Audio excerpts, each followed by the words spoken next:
Last time, yes it is. Hello, Crocomancer. Fun fact, the most adorable name for a paladin is Madeline, but only when said with just the right southern accent, so the name and title rhyme. Paladin and Madeline. Paladin and Madeline, yeah. Well, maybe not just the right southern accent. Whatever accent I have, I guess, is hopefully fine. I hope that sounded right.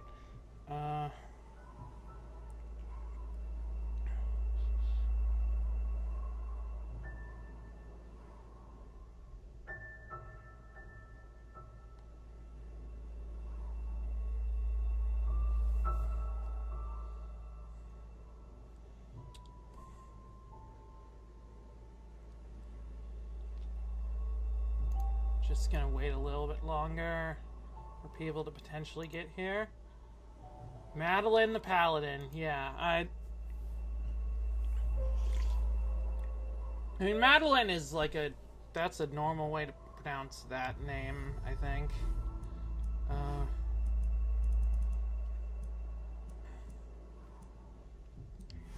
wait, that's it. You have to be a paladin to get through a mountain like this. Why do you say that?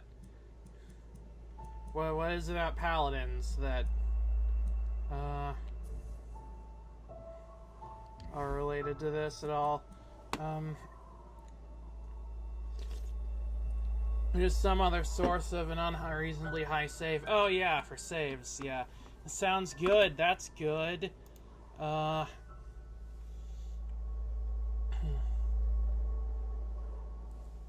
Oh, you mean what I said, yeah. How's the audio sound for this stream? Is that good? Also, unrelated? Guess paladins are just the D&D class I associate with strong will. That makes sense. I mean, they kind of have to be have a strong will to, like, keep with their religion or whatnot.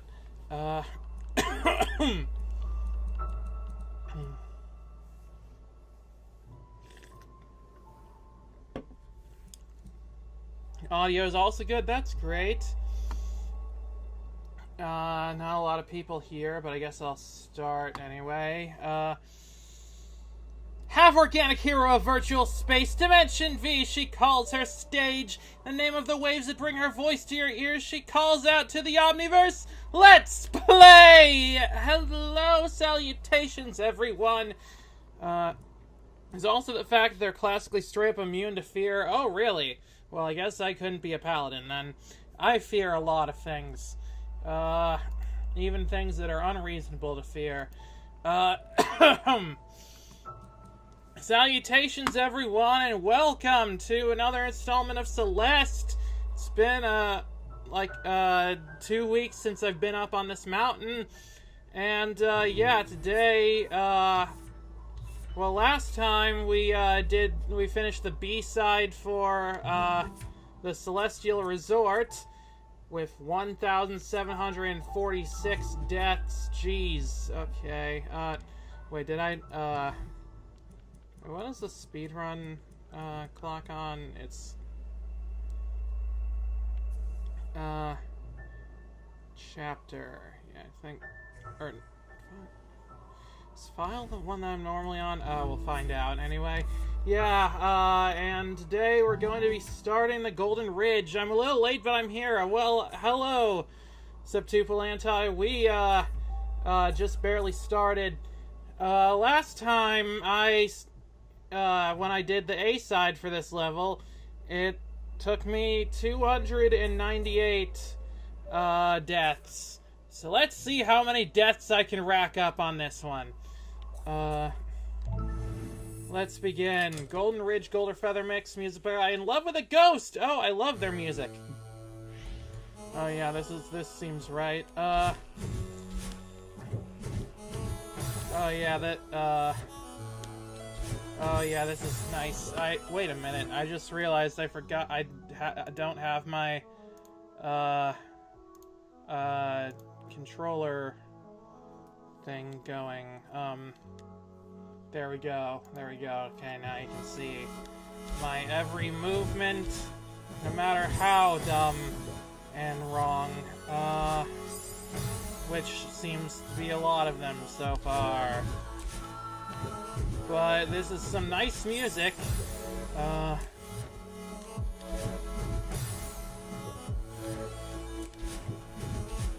Almost makes me forget that I'm definitely gonna fail, like, a lot at this. Okay. Okay, what? Okay, don't go down on that one. Ooh.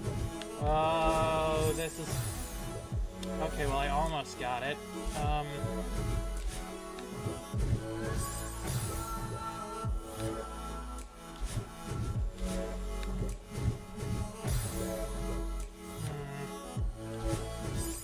So, we got a lot of bubbles that we're dealing with on this one. It's interesting that the run, like, resets if you... Or that the timer seems to reset if you're playing... Or if you die on the first screen. Dang it, no, I have to go up. There. Up. Yeah. I think it was down, right? Right? Yeah.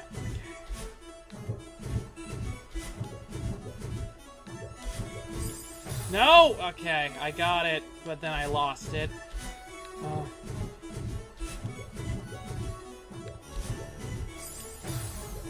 Now I gotta go to the right and then dash up. I'm pretty sure. Ooh, I can skip that. That's cool. Nope, that's not cool.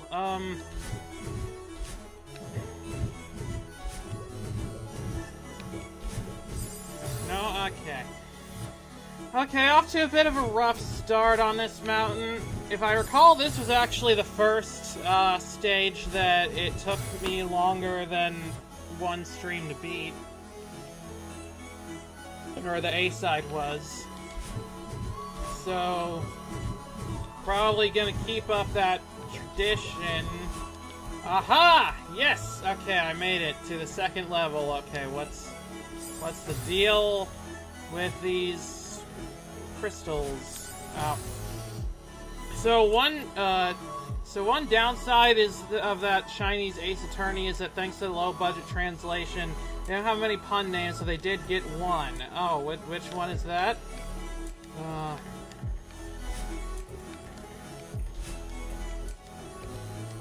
Ah, god damn it. I was so close. The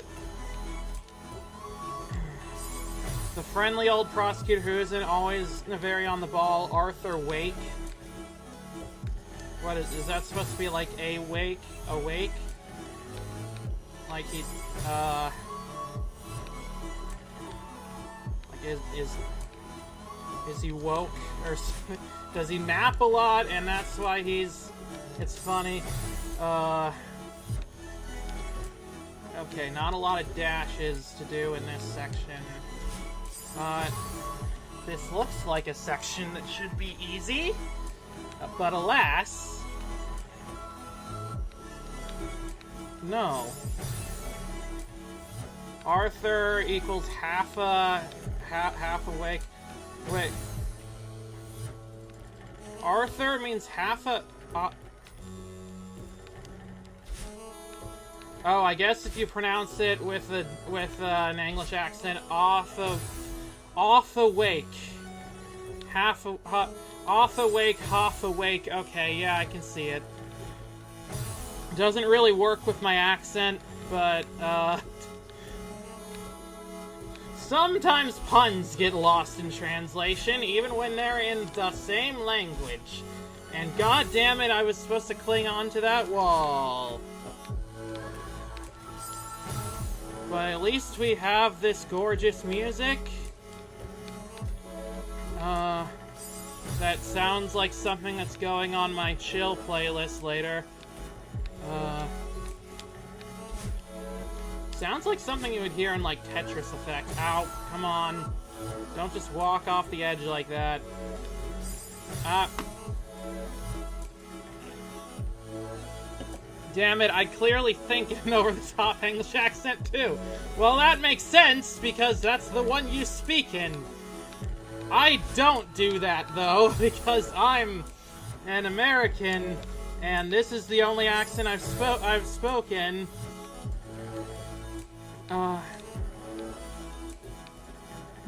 You know, regularly. But, you know, it's... So, there's Nintendo Direct happening tomorrow, for some reason, even though, like, the Nintendo Switch Direct is or the Nintendo Switch 2 Direct is supposed to be happening, like, near the beginning of April. I was thinking of, like, waking up early to stream that. My accent is American, but fast. I guess my accent is American, but slow. Sometimes I speak fast, and sometimes I speak at a pretty reasonable speed. And are you kidding me? Okay, that wasn't a good idea. Nope. Come on. That didn't have anything. That wasn't. That was... Okay, these jumps don't look as hard as I'm making them out to be. I got most of them on, like, the second try. I think I'm just... It'll be fine. It'll be fine. I can do this. I can do this. Just... Join if you do. I'll actually be AFK when the Direct is happening, but I should be on Discord shortly afterwards. So I look forward to hearing about whatever it is. Yeah, I hope that something cool is released. I mean, announced. I don't know what they could possibly be announcing that's a big deal, since it's not going to have anything to do with the Switch 2, allegedly.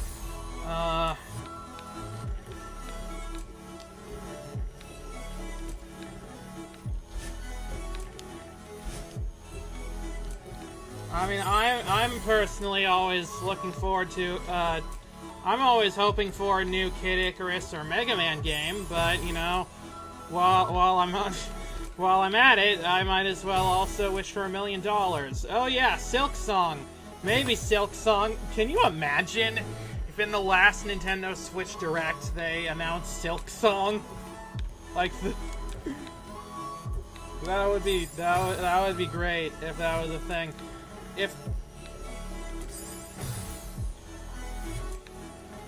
I'll tell you this: if they announce Silk Song at the Direct, I will start streaming Hollow Knight for the channel. That is my decree.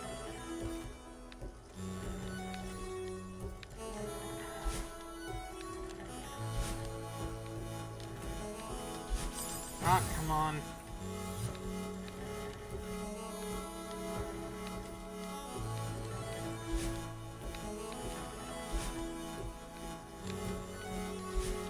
Okay, there we go. Okay, top of the level. Next room. Oh.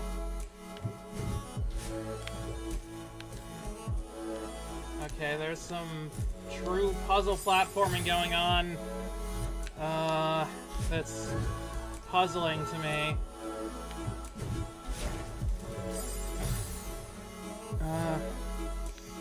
Okay, so I gotta break that thing and then go back to the bubble.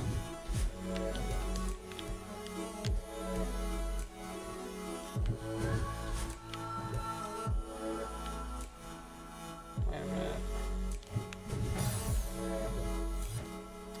Oh, yo, 4B, good luck with Miss JukeBox. Thanks, Autumn Shine Spark. Always great to see you. How are you doing?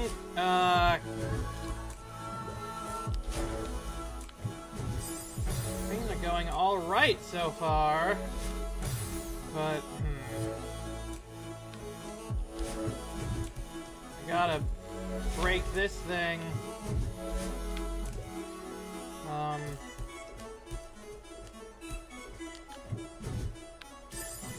Oh, I see. I gotta get to that bubble to refill my dash.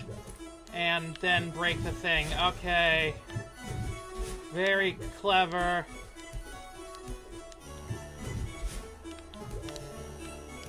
Wait, no.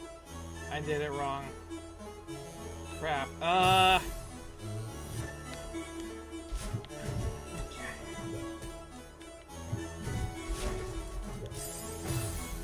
Okay,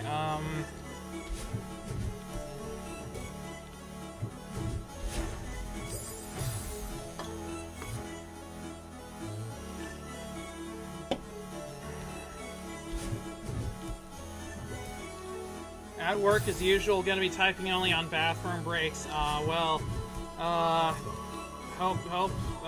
work isn't too hard, Autumn. You got this, whatever it is you're supposed to be doing. I can jump off there, and cool. Nintendo always releases new games to their old consoles even when the new one is out. That's true! And also, you know, allegedly all Nintendo Switch games are going to be backwards compatible with the Switch 2. So, I mean, it would make sense for them to still release new stuff. It just, you know, feels like a weird decision. Like, why wouldn't they just, why wouldn't they just... I guess they must have a lot of stuff for Nintendo Switch 2 Direct. Then, if they've got a whole Direct's worth of announcements here. Oh, a new Rhythm Heaven? That would be really cool to see. I bought Rhythm Heaven Fever a while ago on the Wii. I never played it. I need to work on... I need to play that at some point.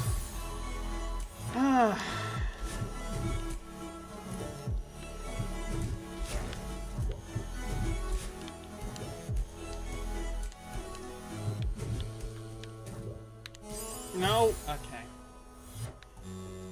Making sure folks get their meds on time, filling prescriptions that get shipped to a lot of different pharmacies. Oh, well, that's really important. Good luck on that.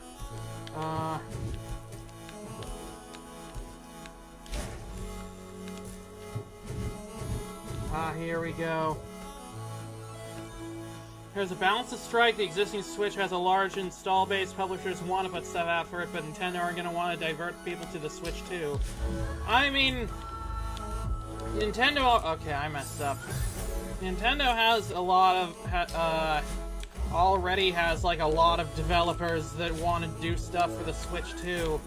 Like, I've been joking that, like, it seems like everybody wants Nintendo to announce the Switch 2 except for Nintendo. Because, like, the Yooka-Laylee sequel, they already confirmed that, it was going to be on quote-unquote Nintendo, which everyone basically took to mean it's the Switch 2, but we're not allowed to say it's the Switch 2 yet, because the Switch 2 hadn't been officially revealed yet. And I screwed up again.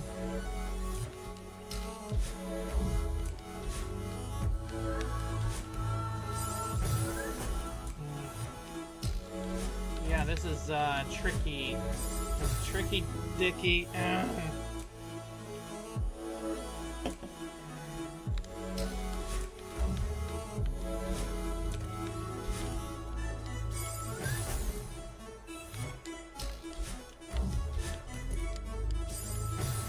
Why did I think going up there would be a good idea? Well, maybe going up there is a good idea, is it? No, probably not.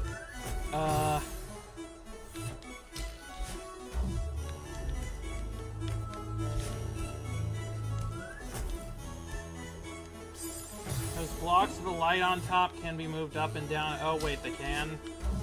Oh, right. I forgot that can happen.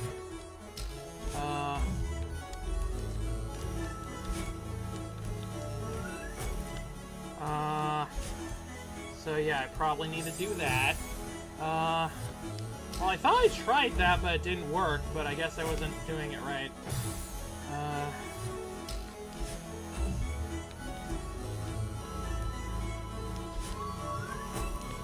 No, okay.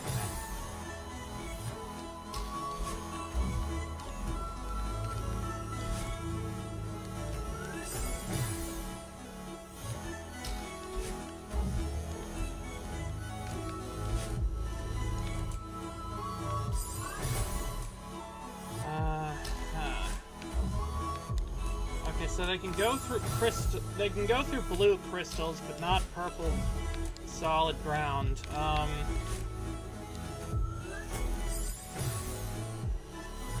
Oh wait, I need to maneuver it through the crystal, duh. I need to move it down, not up.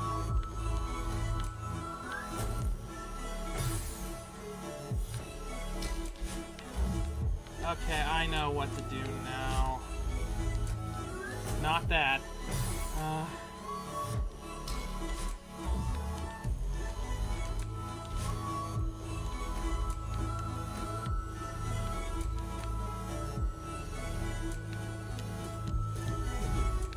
Oh, it's still going? Okay. That's fine. That's fine. Really glad that they, made this music so relaxing, or else I would be very upset. How long is this room? Jeez,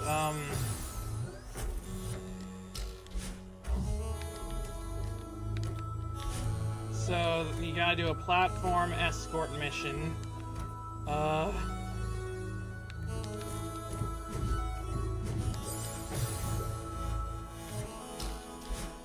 This is interesting.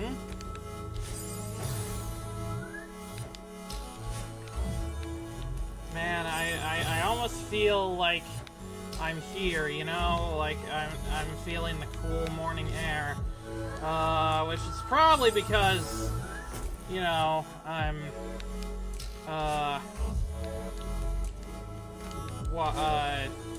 have the fan on in this room, you know. Each of the B-sides is longer than the previous. They're all preparing you for longer and longer rooms. I see!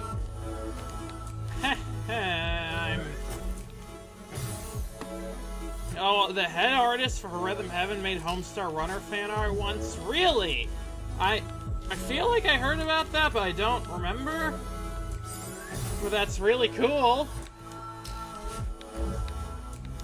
Yeah, a Homestar Runner rhythm game would be awesome. You should, like, collaborate with the Brothers Chaps to make, like, a Homestar Runner rhythm game.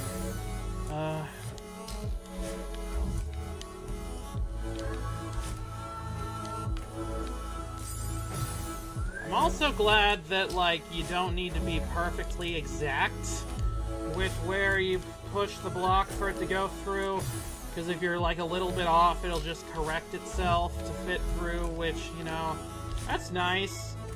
In this precision platformer, not everything needs precision, but it needs a little more precision than that. Man, I can't even crawl up into the crystals and to kill myself.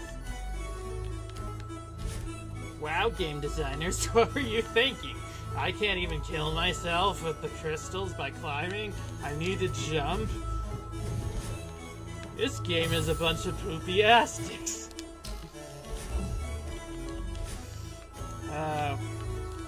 Please don't sue me, Game Grumps. It's not stealing jokes if you're making a reference. I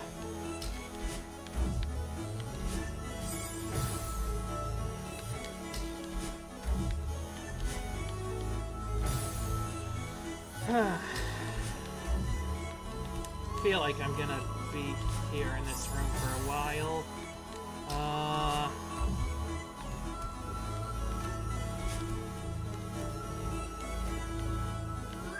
Ow.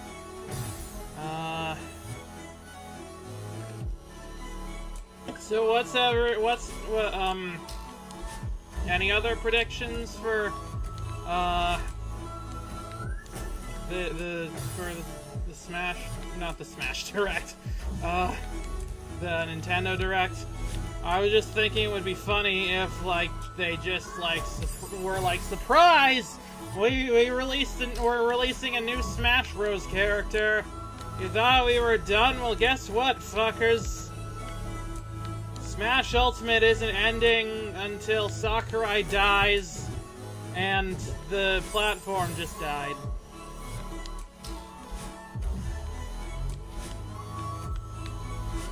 And even then, we will resurrect his corpse to become Dry Sakurai, so he'll make even more after that.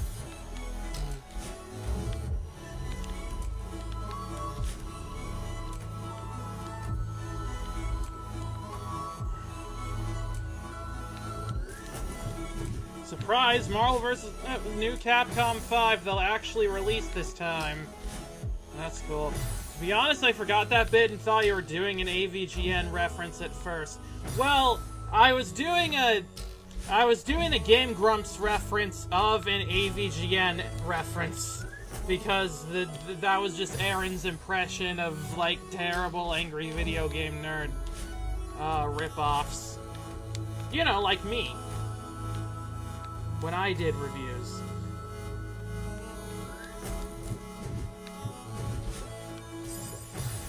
Mega Man Secret Level review coming out sometime before the end of the year.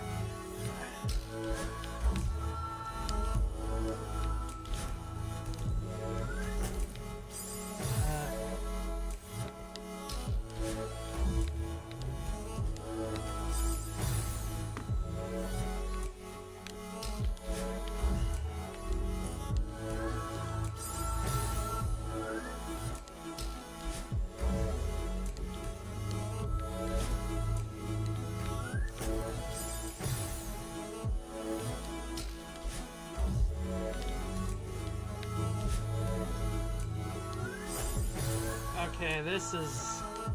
You know, I feel like this should be getting on my nerves, but, you know, this music is so chill and nice that I'm fine. You know, for now.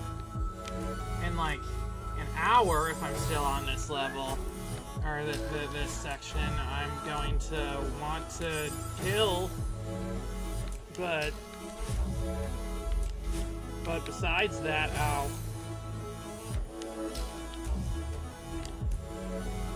So I watched Snow White last night, not the new one, the old one. I thought the old one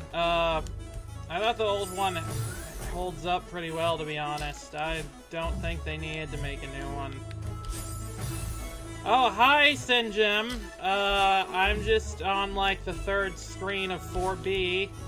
Nice to see you. Surprise X9 for some reason. I would be hype for that. But that's not gonna happen.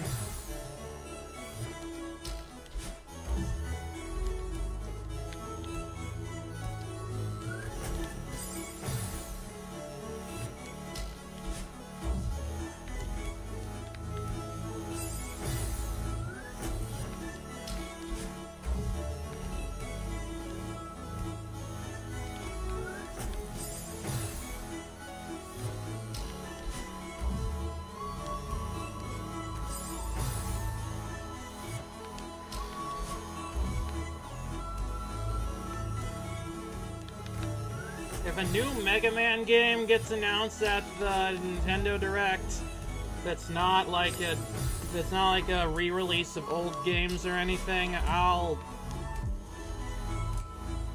don't know, start an OnlyFans. I don't think that's gonna happen. I'm in bed because I stayed up all night, sleepy and watched all your sleepy and watching your stream. Nah, well, wait, you were watching my stream last night? Oh wait, oh, you mean you're sleepy right now and watching my stream, I see.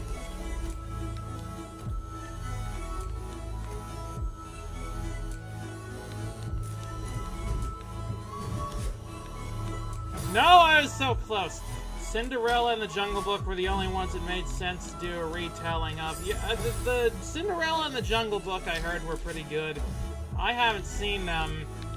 I'm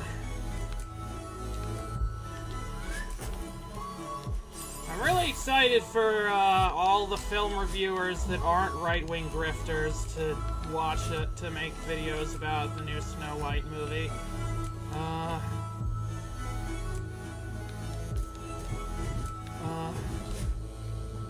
Because, like, I'm just, like, I want someone to tell me their opinions on this movie, but I just, so many of them are just like, oh, Rachel Ziegler is black and progressive, and that's bad. How dare she be Snow White? And it's like, I don't think that's the problem with this movie. There's no way. I think that Snow White just didn't need to, like, this movie is like 26 minutes longer than the original Snow White. I honestly think the original Snow White could have been shorter. There's just a lot of that movie that's like, that only seems to exist just to showcase how cool their animation is. Which, the animation is really cool, especially for the time, but, like,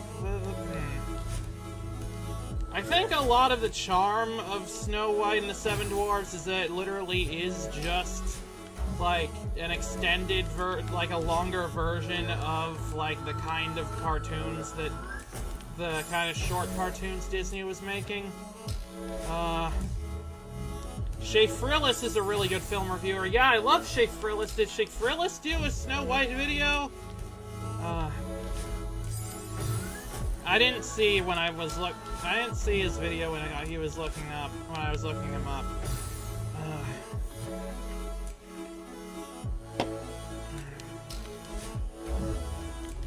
Come on, I can do this. I got so close the other time. Okay. No!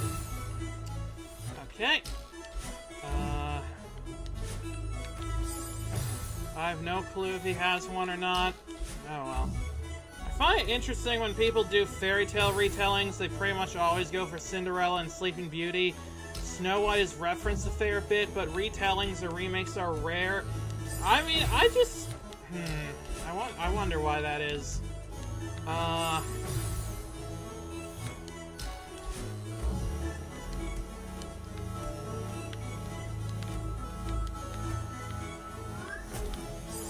Maybe it's just really hard to cast the dwarves, or maybe they... You know what? I think it might just be that you know, Disney's version of Snow White is just, like, so good that it's like, why would you even need to remake it? Why? We already have the perfect Snow White. Why do we need another Snow White? Disney did not get that memo.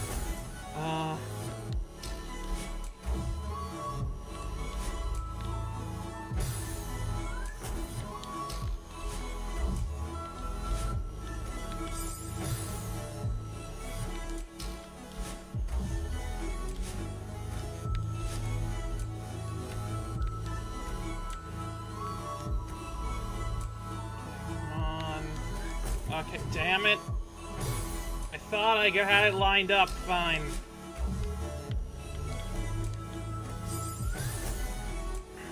Okay, and don't move that up and down. I love when you, like, drop from a really high height and press down, like Madeline just neumes down. She just squishes.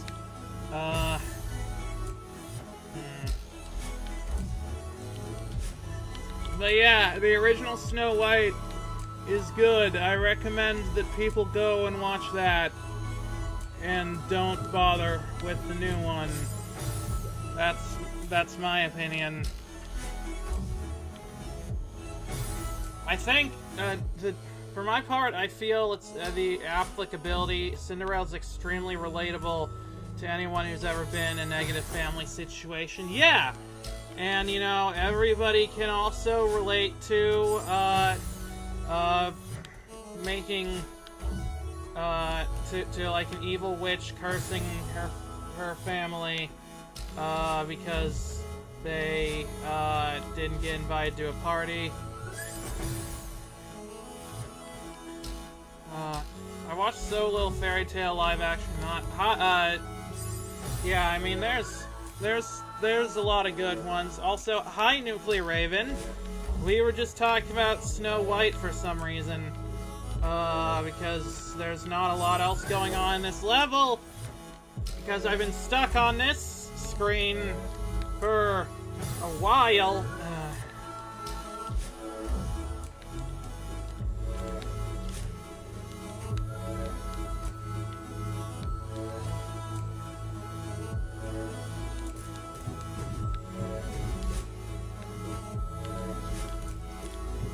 Also, there's the fact that, like, another reason there might not be too many Cinderella or Snow White adaptations is the dwarves.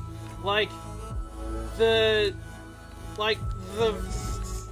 Disney version of the Seven Dwarves are so iconic that, like, they're iconic because of things that the Disney version added. So, like, other adaptations can't really use them until Cinderella, or until Snow White and the Seven Dwarfs gets put into the public domain in, like, however long that's gonna be. And, like, no matter how much anyone tries, no one is going to be able to make another Dopey. Hell, Disney tried to do the dwarfs again and failed. Yeah! They did. They made them all CGI and weird. Oh right, yeah, and Wish also. They made them with Wish. Man, I really wish that Wish was good.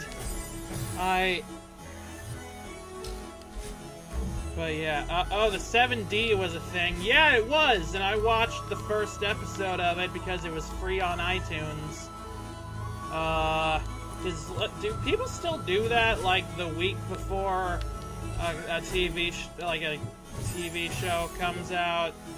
Have, like, a pre-air premiere on iTunes? Is that still a thing? Because I remember that used to be a thing that iTunes did. And that's how I watched, like, the premiere of Good Luck Charlie and the 7D.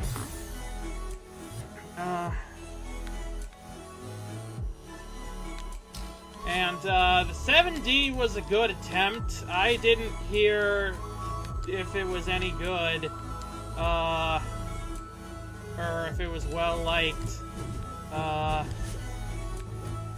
It was just kinda... it was just kind of there, and heck yeah, I made it to the end. Okay, now how am I gonna approach this?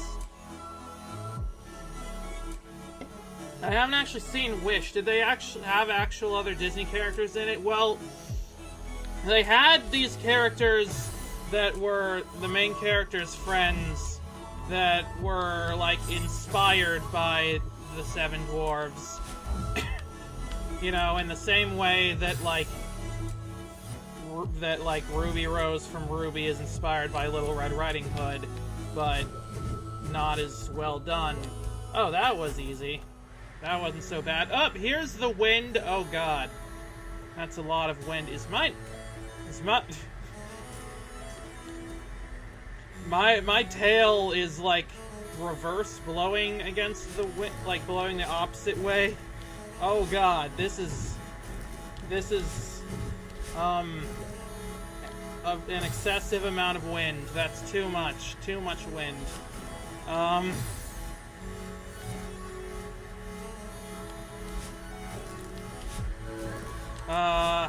And also there's a character that shows up, like, at the end that's, like, of Wish that is named Peter and dresses like Peter Pan, and they say that he's trying to build a flying machine.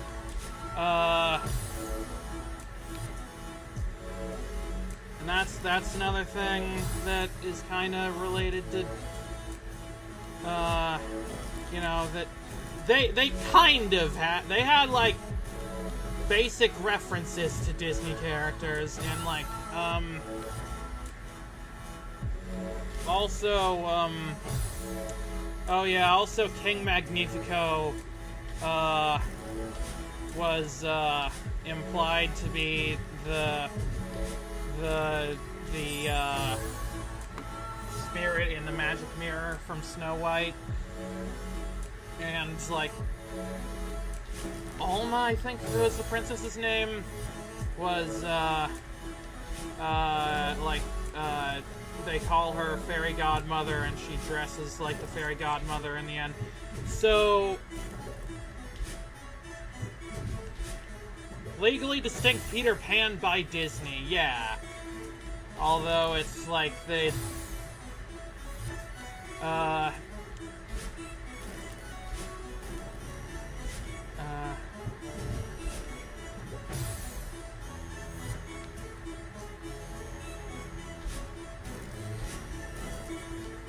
yeah, they like made like barely they really, it is the best way to describe it is they try to do what Ruby does but worse.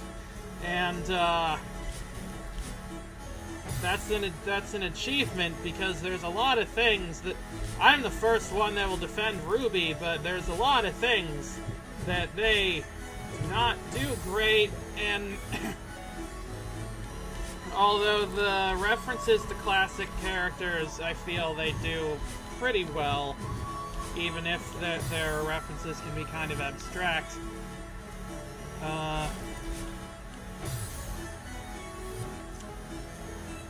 It's heckin' windy. It sure heckin' is.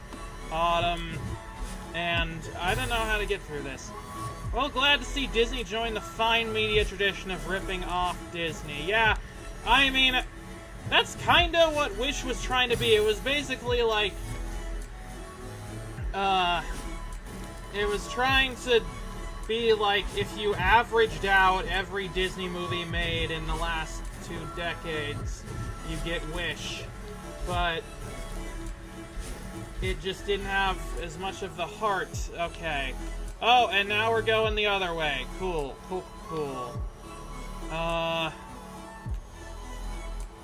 Glad to see Disney. Wait, you said that already. Wait a minute. No. Okay, cool. One thing I still need to watch is Elemental. Yeah, that's the one that I was trying to read. Elemental. That is a movie that actually is really good. That's a Pixar one, not quite Disney. Although Pixar is owned by Disney, so it's something.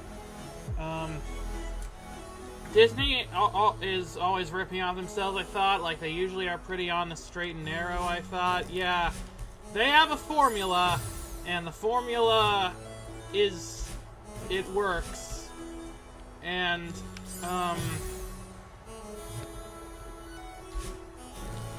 but sometimes it doesn't work super well. Speaking of ripping off other companies, do you know about the new Fatal Fury character? No! What's the deal with the new Fatal Fury character? Please tell me about Fatal Fury.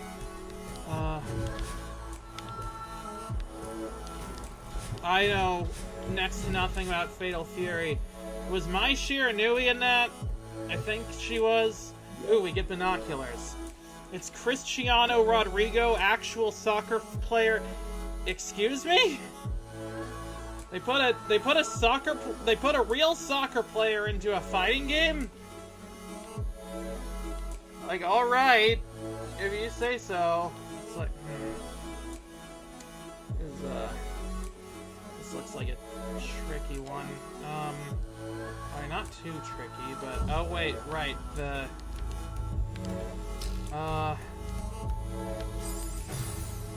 okay, I see. There's spikes.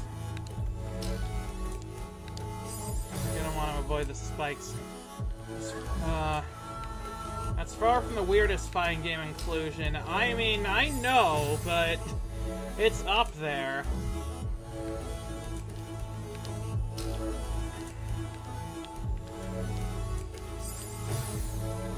Isn't Limp Bizkit in the Fight Club fighting game? Is he? I don't... The fact that there is a Fight Club fighting game is weird.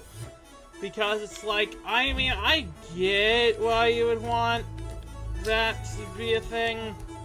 Because it's in the name, but like, did you even watch Fight Club? I don't think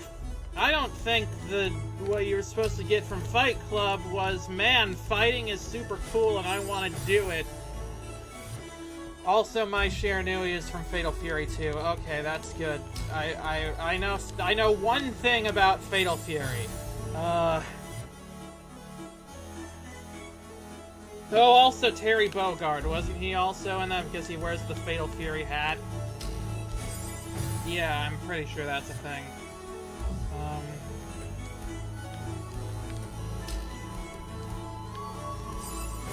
Okay, I need to get to the left side. How do I do that in time?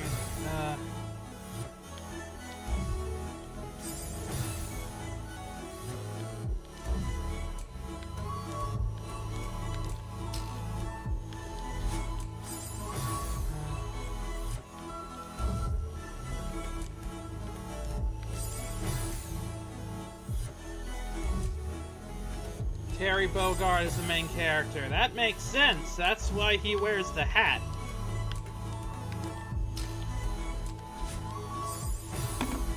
I mean, I guess that, that doesn't mean a lot. I mean, Diddy Kong wears a Nintendo hat. And I wouldn't say he's the main character of Donkey Kong, or anything particularly. Well, he's the main character of Diddy Kong's Quest, I think. Then wasn't Dixie Kong also in that? So, like, is he the main character? Really?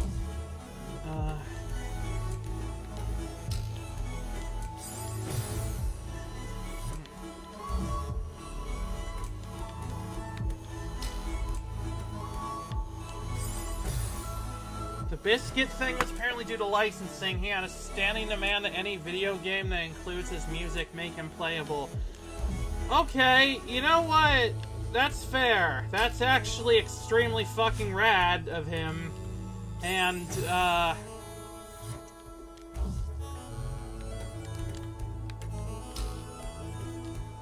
you know what? I'm making that decree too. Any video game that has anything made by me in it needs to have me playable.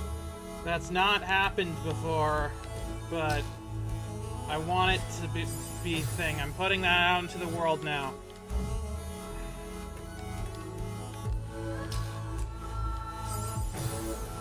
Though the main character of the game that hasn't come out yet in the previous game is Rock Howard, Terry's adoptive son.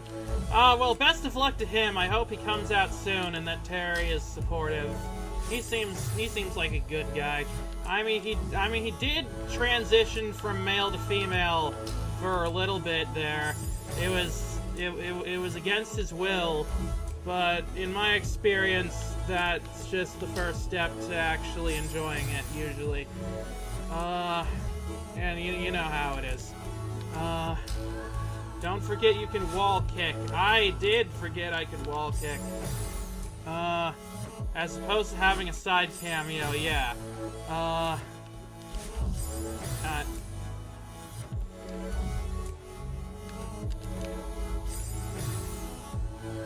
In a game about you, well, I mean, if theoretically I, like, made some, if I, like, I don't know, if I wrote for something, I don't know, okay.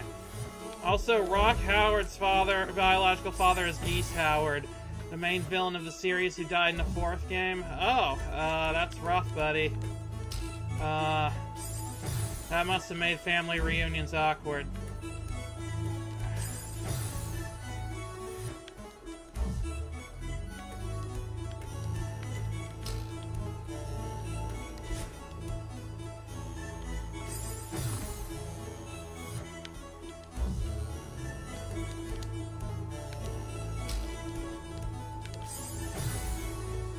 You can make an FMV game. I could. I've thought about making an FMV game in the past.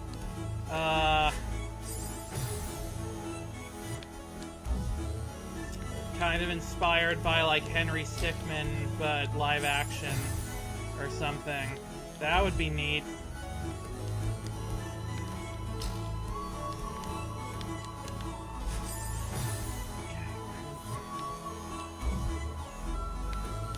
Does anyone have the Discord link? Wait, what Discord? You mean like on my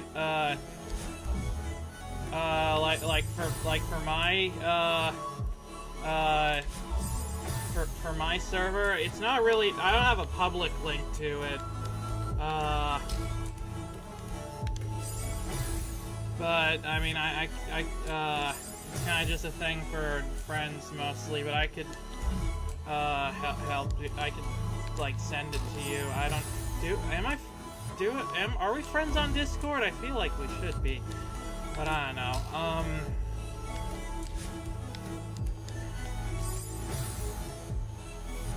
I've been thinking of making either revamping my original server or making a new server that's for the public.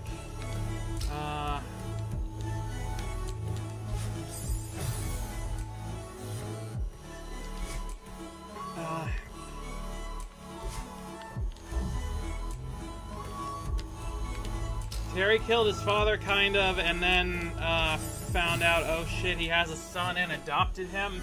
Well, that's nice. Up to you. I wasn't sure if it was a community Discord or something. I mean, it kinda is, but for the longest time, my community has just been people that I was already friends with. So, I didn't really have a reason to make it public, but well,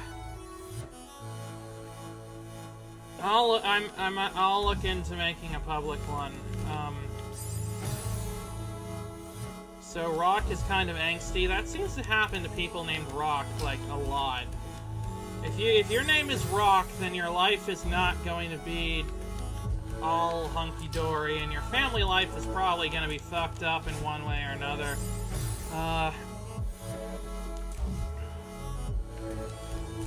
Either because your dad is evil, or because your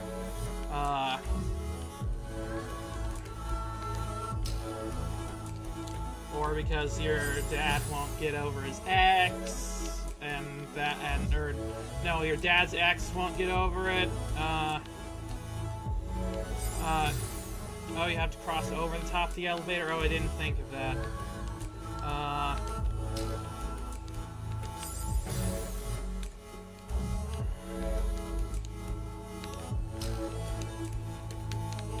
Oh my god, I almost did it. Did he see that? I totally almost did it. Come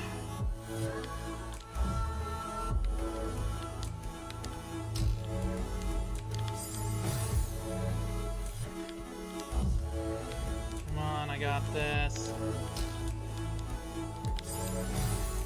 Also, Rock Howard's probably NB, they just give me those vibes. People named Rock seem to also have trans vibes a lot. That's just a fact of the world.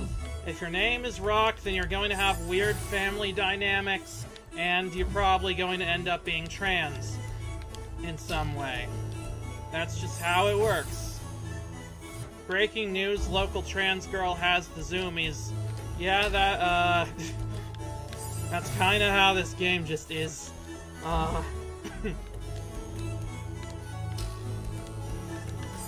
And also how I am whenever I listen to a really good song.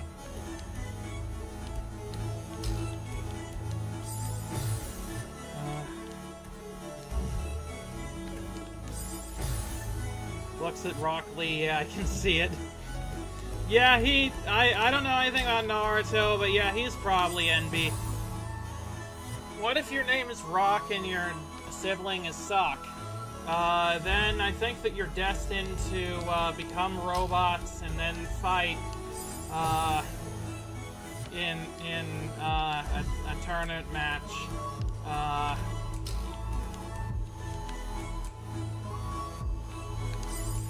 dang it. Okay.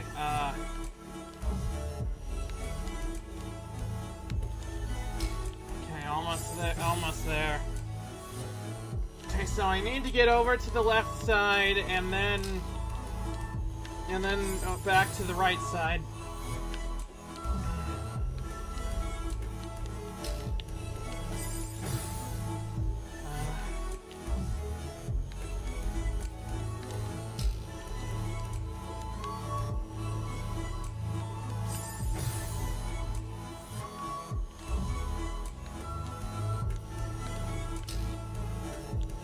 Yeah, this music is like, this might be my favorite track in the game, to be honest. So far. This is really good.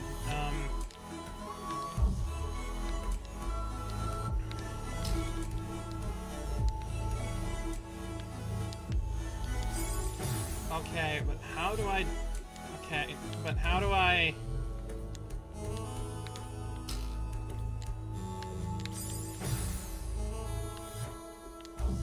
How do I conserve stamina while doing this?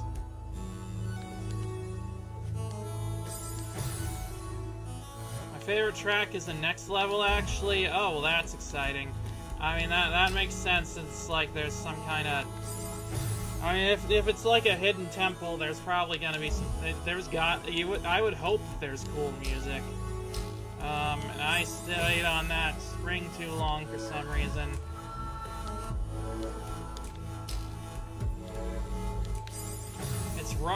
Is Rockhawk secretly trans too, then? I don't know about that, but, it would be cool if he was. Also, most bird people I know are trans, also.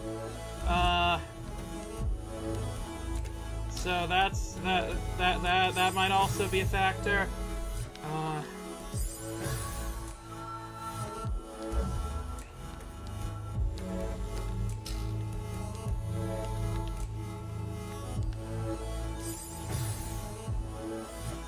But I keep running out of stamina before I get to the end. How do I not do that?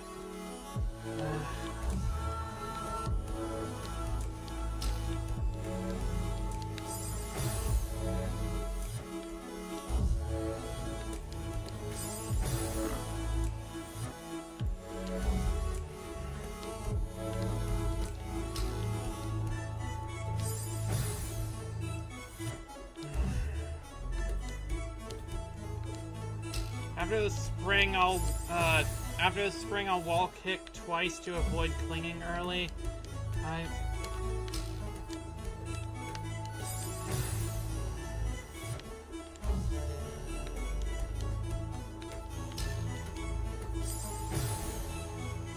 Oh, thrice. Okay. Okay, I don't know if that's...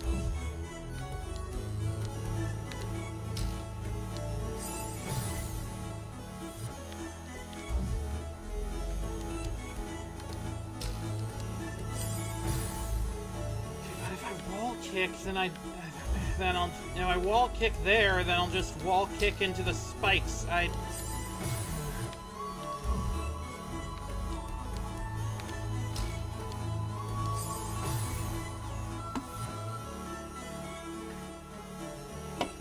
More gamer fuel.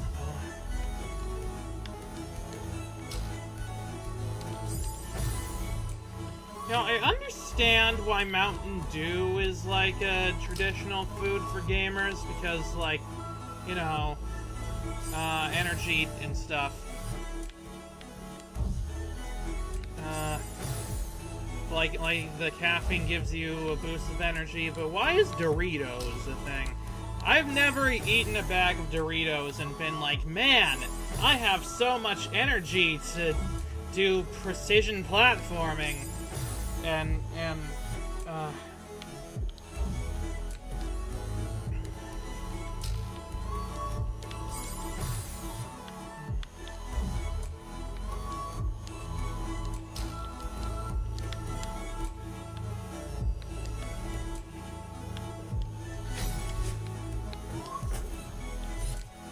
Aha! I did it! Somehow!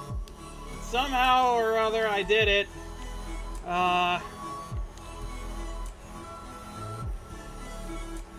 And now I've got more things I gotta do. I'm not sure how to do them.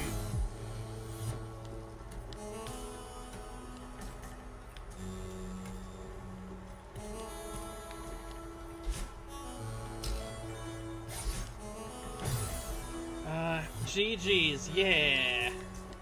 Thank you. Alright, now how...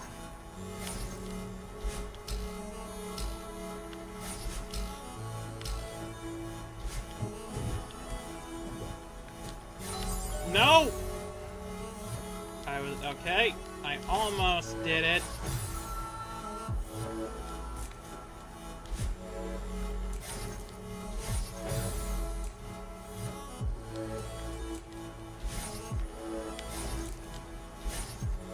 No, come on.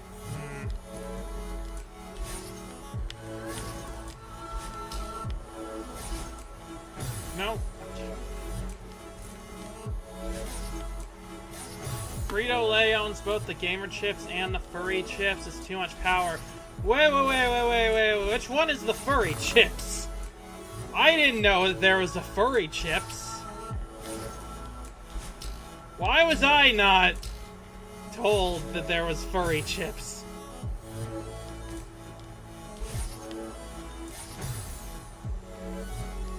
I mean, I'm a furry. I'm not.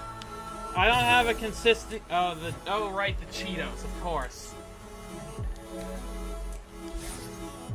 I mean, I feel like I should be informed about these things. I'm not. I don't have like I mean, I'm a furry. I don't have like a consistent persona, but I believe in your beliefs.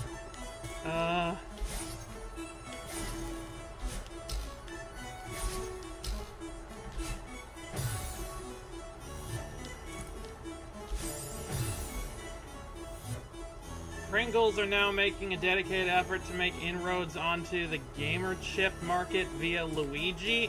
Oh, right, yeah, I heard that was a thing. That, like, they had, like, a Luigi guest star in a commercial. I guess they heard that Luigi was really popular now, and, you know, didn't fully understand why. And I think I made this same joke in a different stream, or maybe it was just on Discord.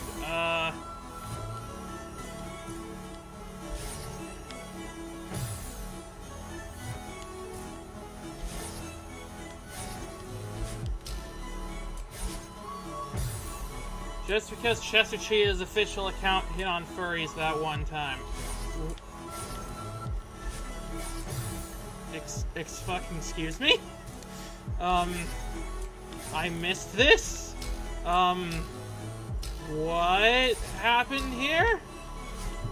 Please explain in excruciating detail all of the things that happened in relation to Chester Cheetah flirting on Twitter with furries.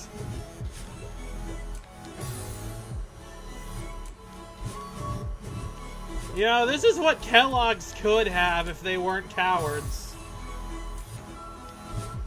Come on, it could be great!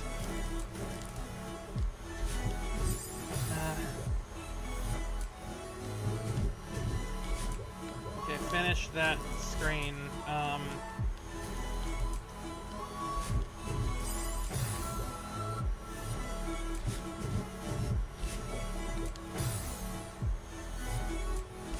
Speaking of furries, I'm seeing a rise in furry mystery games. I'm seeing a rise in furry games in general. On Your Tail, Mercury Abbey, there's at least one more I can't remember.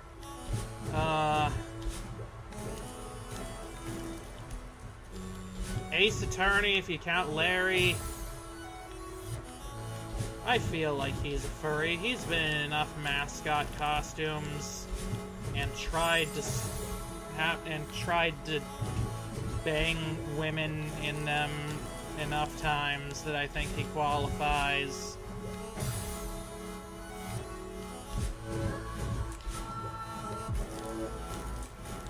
What was up with him cosplaying as Santa to try and sleep with a woman? I really thought that was gonna be relevant again, in the case, but we just kind of glossed over the fact that apparently Larry has been attempting sexy Santa roleplay.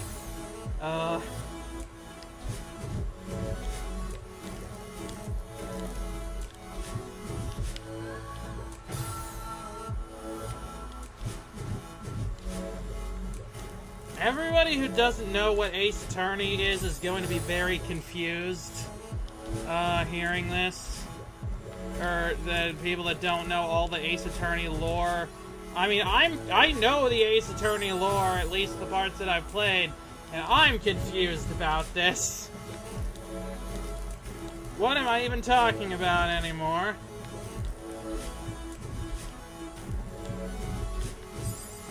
It was a response to the Frosted Flakes thing where they had Chester Cheetah hit on the more family-friendly one's back. So it was in relation to the Frosted Flakes. That's fun, kinda.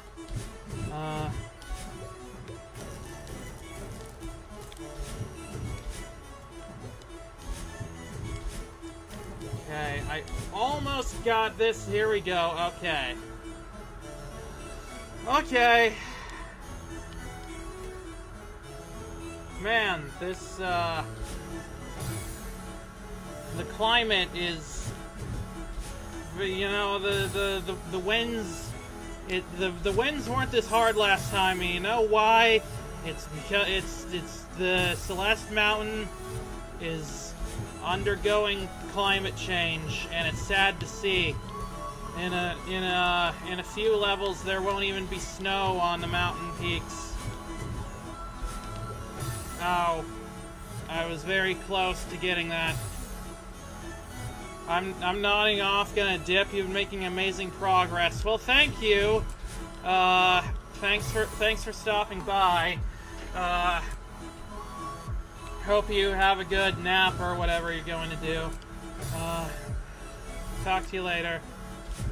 Which is just funny. Buy our chips. Our furry hits on you back. Well, you know, it's a convincing argument.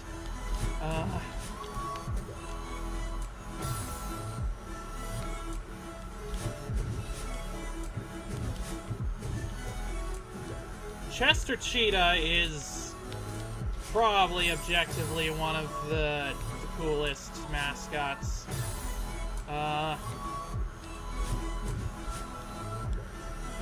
Probably wouldn't smash, but you know, I would at least like get a drink with him and party with him probably.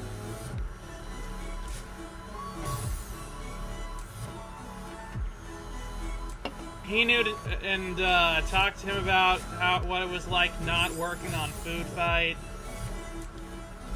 What it was like doing that one commercial for it and then dipping. Ow.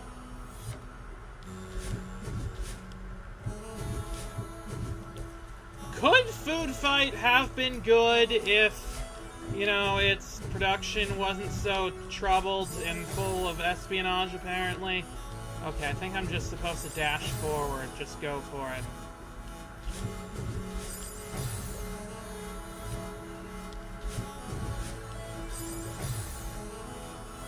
How did we even get here? Why am I talking about Food Fight now?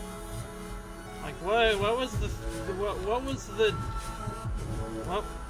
was the chain of events that led me to talking about having sex with Chester Cheetah and also the movie Food Fight? I mean, I know how those two connect, but I'm not sure what happened to get us to this point. Oh, topic change, but thing to talk about. I finally watched a video that's been in my YouTube recs for ages. Which one is that? Is it the how many Super Mario games are there video? Oh, it's a critique of Inescapable, the reality show visual novel. That sounds cool too.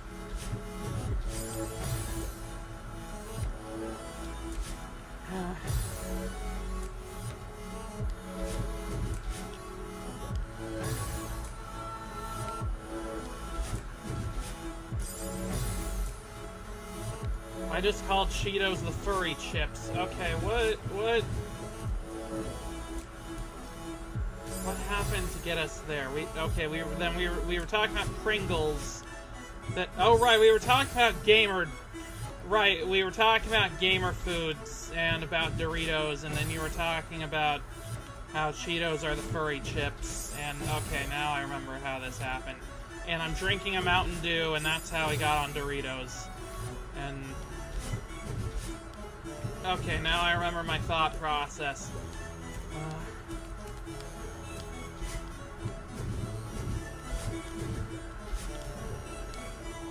Man, being neurodivergent can be a problem for a lot of reasons, but man, my brain is fun sometimes.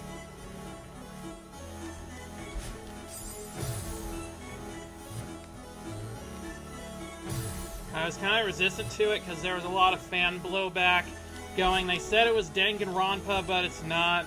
It's false advertising, and they make you do events on the island. They were... I felt like it was getting blasted for things they said they were going to do. I mean... Why would they get blasted for having more things to do in the game? I mean, I guess for a visual novel fan, that might be a problem.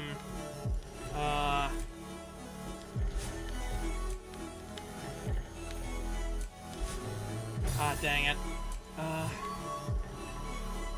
Yeah, progress. We're doing things. I mean, this level is still hard, but like, it's really chill compared to the other ones. It's like, I don't want to break my fingers. I mean, I usually don't want to break my fingers, but I'm not, like, angry about what's going on. You know, there's something to be said about, like, how far a good atmosphere can get you. Oh, and I'm having such a good time, I didn't even notice we came up to the 1 hour mark of this level 6 minutes ago. No, like, it was people were angry at the game from preconceptions about what it was supposed to be, despite the devs not really lying. Well, that seems like normal gamer stuff to me. And, you know, I kind of wish that this level had a little bit of wind, or this section.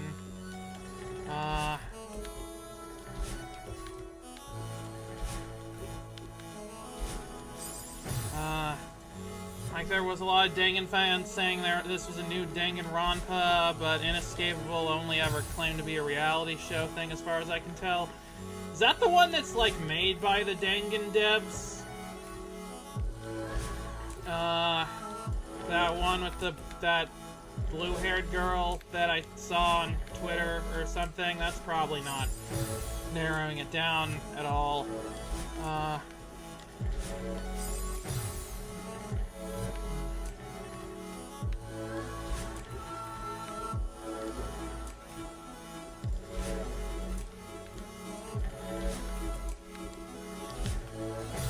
Yeah, that's why I held on watching the critique, even after watching another video by that creator and liking it. Yeah, I mean, I've done that a couple times too, being afraid to watch a review or a video by a reviewer I really like just because, you know, they're reviewing something I like, and I'm afraid they're gonna be bad. I'm afraid they're gonna not like it, and that happened with H Bomber Guy's Ruby video, And, you know, I still hold on to the belief that you know, most of H-Bomber Guy's content I think is really good. His Ruby video was not one of them.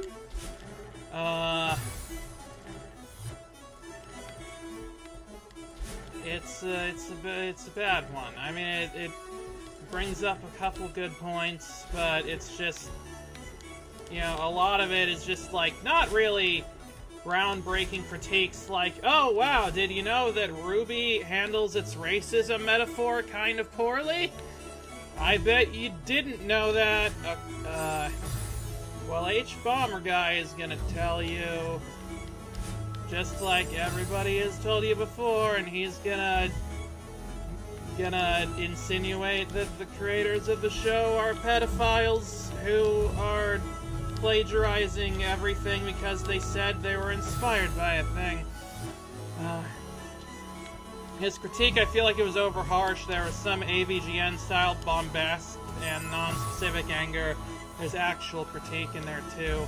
Yeah, sometimes that's also a thing that, like, people exaggerate flaws for entertainment value because, you know, it's the internet, it's YouTube. Even if you're trying to make a good point about something, like, you know, you gotta be entertaining with it.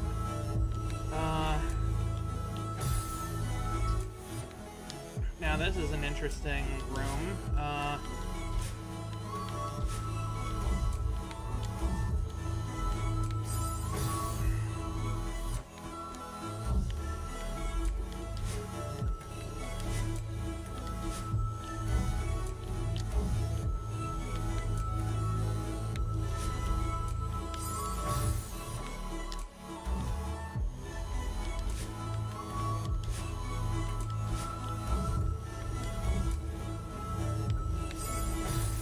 H-Bomb's Ruby video comparing Jean to Sokka makes me laugh because I dislike them both. Finally, an explanation. Well, I like both of them, so... Ha. I like Jean a bit more than I like Sokka, though that might be sacrilegious, but, you know.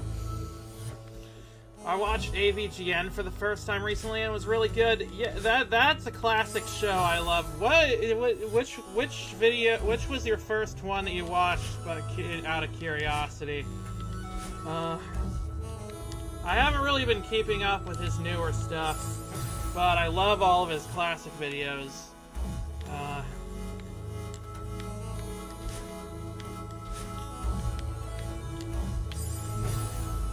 And the Angry Video Game Nerd Adventures game is, like, really very fun. A very fun Mega Man-like, paying homage to lots of retro games. Ooh, Action 52. Ah, yes, that's a really good one.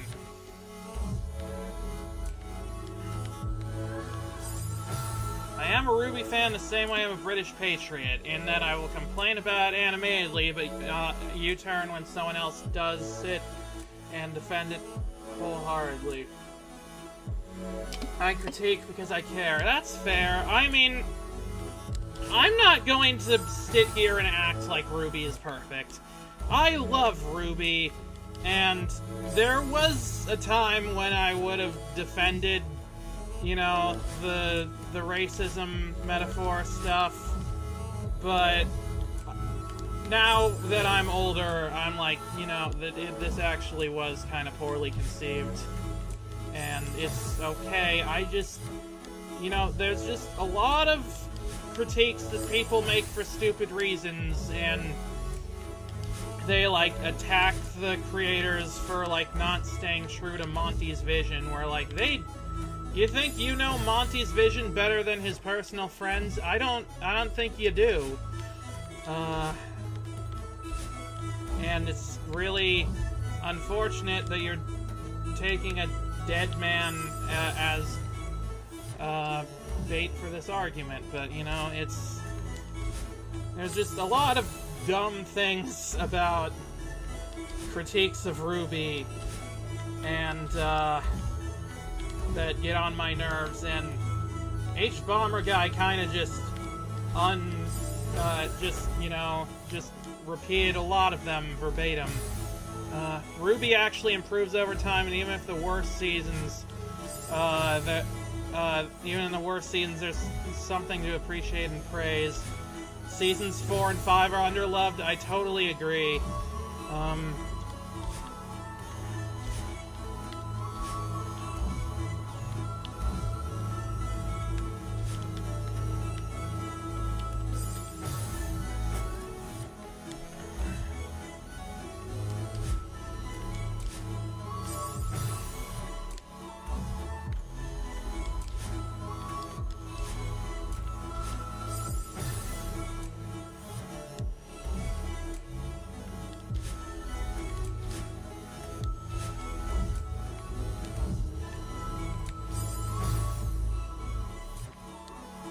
Also, Ironwood did everything wrong. Don't at me.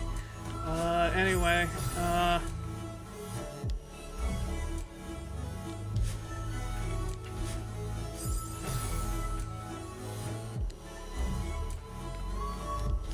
really hope that we get an announcement that Volume 10 is happening soon.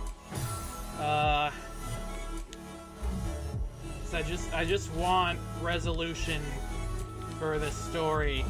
I love this show, and I want it to continue.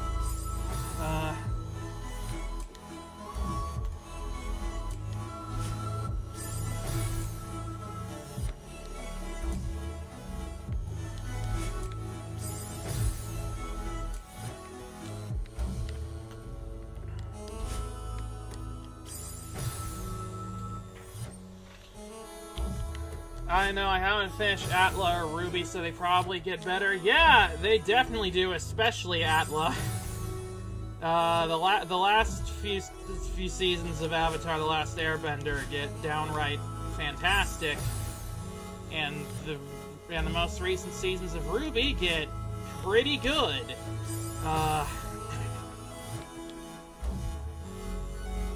And also, the last volume did something especially very interesting with Jean. Now, if I talk Atla, I'm more into hot take, but I'm a minority opinion and probably wouldn't call myself an Atla fan, so not gonna argue that corner. I'm a Korra fan, not an Atla fan. That puts you in a very unique position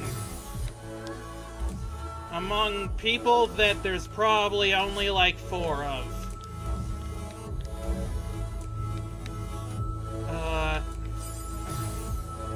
I mean, I like Korra. I just really like, I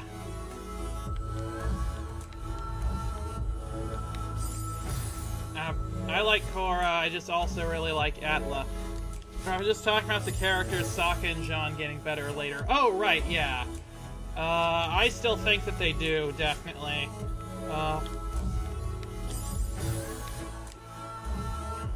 Like, Sokka has a really interesting arc near the end, and Jean, they've done something very cool but weird with him.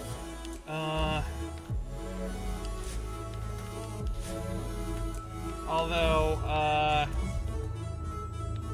there's also some... There's a decision that was made with Jean in the second to last season that I didn't like particularly, because it also involved one of my favorite characters dying for a dumb reason, but you know, it's whatever.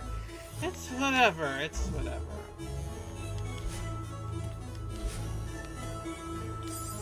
Or the core version of the RPG core for a reason.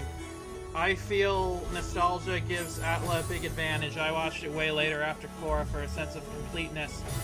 Yeah, I guess so, but like, I mean, I did watch Atla first, but I watched it when I was like, when I was a lot older, so, you know, it's, I don't know if I would call it nostalgia exactly. I know, it's like, it's probably, like, the fact that Korra, like, every single season, they thought they were going to get canceled, so they made it as if it was the final season. So, but as a result, it didn't really feel like they escalated things very well. Like, things just seemed to always be on the same... Oh, wait. Let me restart. It just seemed to always be on the same level of interestingness. Or it was just on the same level of epicness, and it didn't, like, feel like, oh, I wonder how they're gonna resolve this insane thing.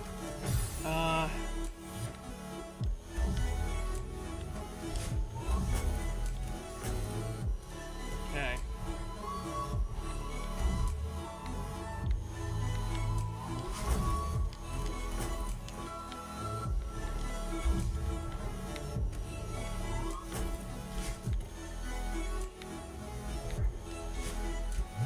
Oh, I know what I gotta...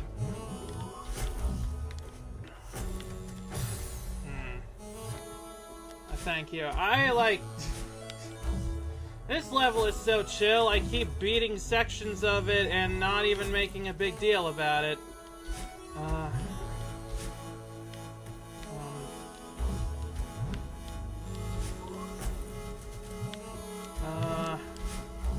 This is just the fun level of a video game, that I've spent more than an hour on, but, still.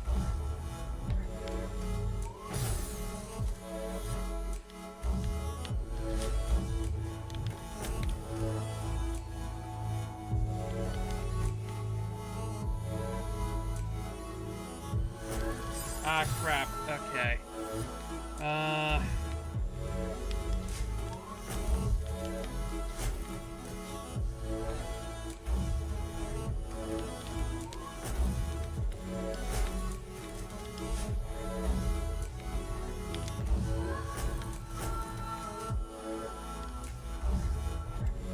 I know what else to talk about.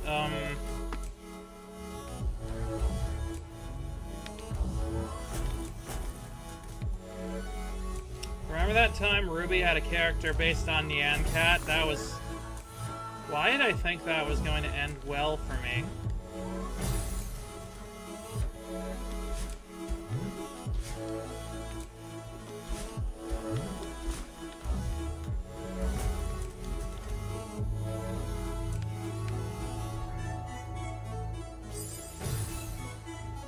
Okay, so this is gonna be a challenge. The main three games I'm playing are Resident Evil 4, Tales of Destiny, and Peggle. Well, no one can say you don't have diverse tastes. Did you read the Ruby books? I started reading them, but I never finished them. I finished the first one after the fall. I didn't finish before the dawn, and I haven't started reading the Roman Holiday, which I've heard from people is the best one. And I know that some of like the plot that gets revealed, or some of the backstory that gets revealed in Roman Holiday is related to that, but actually I can pivot this another way. Ruby TTRPG, fun? Is there a Ruby TTRPG? I feel like that, I know they had like an RPG show, that like a live play show, that I never got a chance to play the Ruby TTRPG if there is one. But I mean, it's a world that's very, I mean, the reason that so many people have made like OCs for this show is that like it just has a really, you know, cool world that with, like, interesting characters. It's like, I mean, and also, like, there's a nice format for most characters. Like, to make a RWBY character, you basically just need to, like, you know, pick a color that you really like, combine two cool weapons, preferably a melee one, a ranged one, and maybe pick your favorite fairy tale to base them loosely off of. But yeah, it would be a really cool thing to do for have a TTRPG setting based on it. I've tried a few times at trying to work out a good system for it is tough. I mean, one of the cool things about RWBY is, like, one of the main cool things that people love about it is, like, how diverse the weapons are. And so you would need to have a pretty good weapon creation system. And I imagine that would be kind of difficult to, you know, work with. Okay.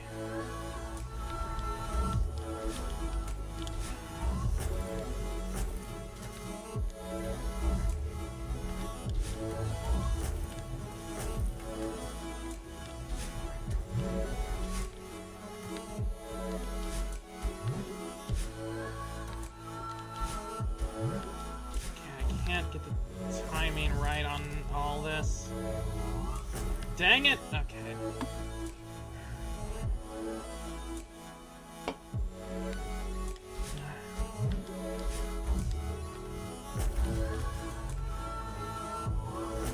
No!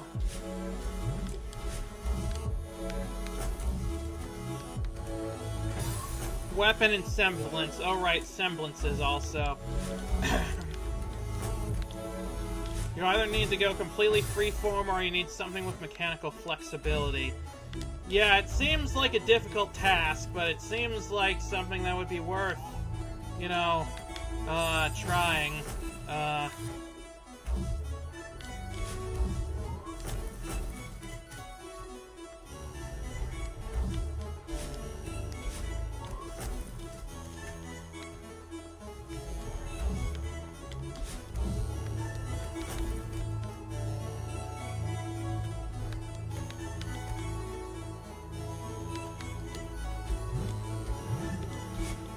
Dang it, okay, saw a lot of effort, I see a lot of efforts to use mutants and masterminds for that reason. It's designed for superheroes, so any power is doable in theory. That makes sense. I could see that working a lot,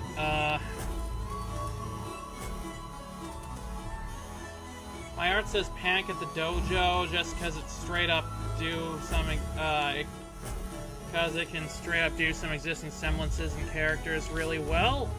That's, I could see that working. Also, it's really weird that the hitboxes for these platforms seem to work a little bit before they're reformed.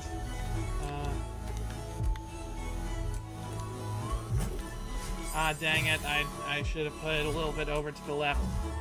Or the right, or something. I should have put it a little bit over.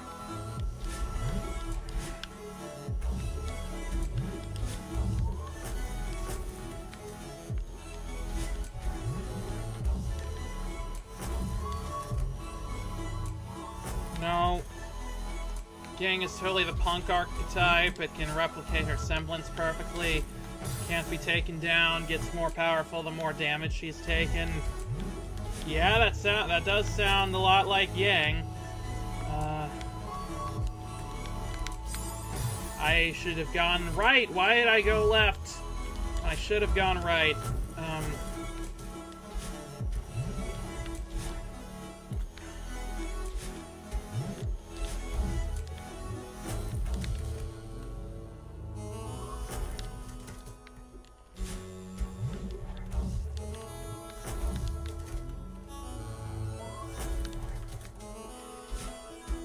Yang a Lucario? Kinda? Lucario's thing is that it, like, gets stronger the more, they get hit, and... Wait, yeah, she would be a Lucario. She could totally be a Lucario.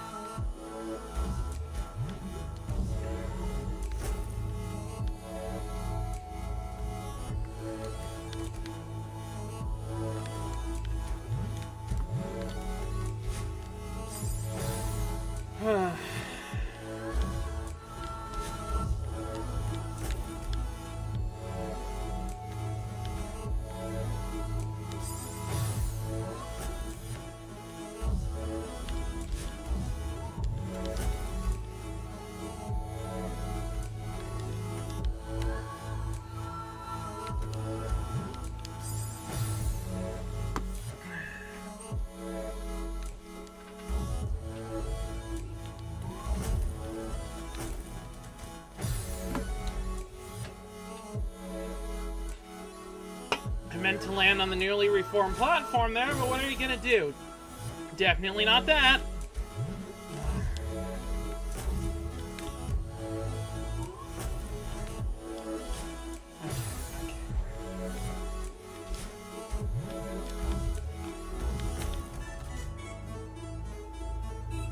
Okay, keep going. Okay, jump. Move to the right, jump off. Damn it, die.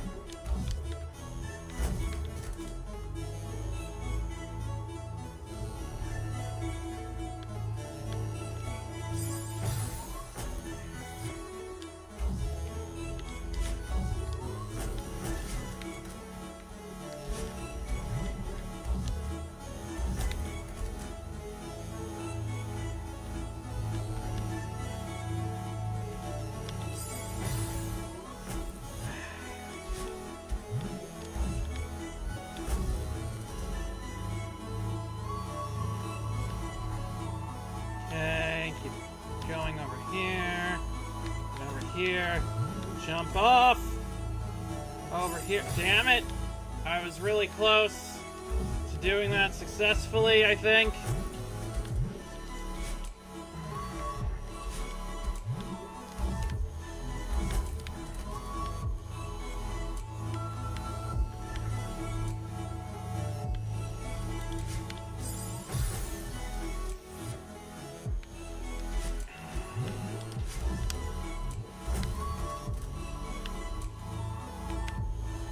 Wait, no! I fell off. Okay.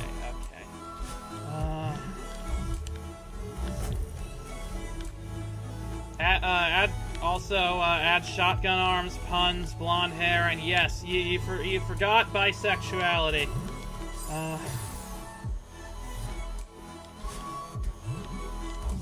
So did a whole lot of the Ruby fandom.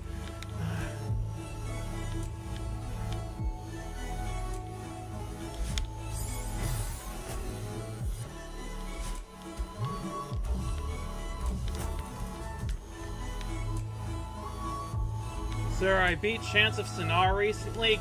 What's that? That sounds really cool, whatever it is.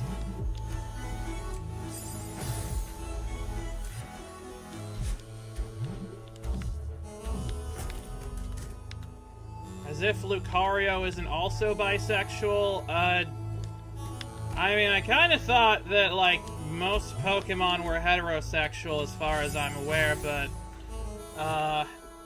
well, okay, they can only breed with, they can only breed heterosexually, which makes sense, because that's unfortunately how it works in real life. But, I guess that doesn't mean, romantic relationships can't be a thing. It's just not really brought up because that's not really when you're a 10-year-old going on a Pokemon journey trying to stop Team Rocket. You're not really focusing too heavily on who your Pokemon wants to kiss. Unless it's strategically viable for you. Okay. Hang on, let's see if I can go backwards without that. Never mind. It's a translation puzzle game. Based around climbing a tower inhabited by a bunch of cultural groups that have their own languages. To progress, you're gonna have to decipher all the different words and what they mean to work out various puzzles. Did they make a puzzle game out of the Tower of Babel? Is that what this is? Because that's kind of rad. And also sounds sacrilegious, which I approve of. No. I thought I could do a cool tech to zoom onto the thing, and no.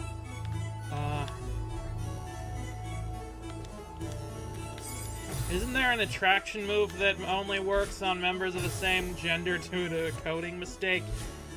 Oh yeah, I thought I heard of that. Yeah, I think that was a thing that happened.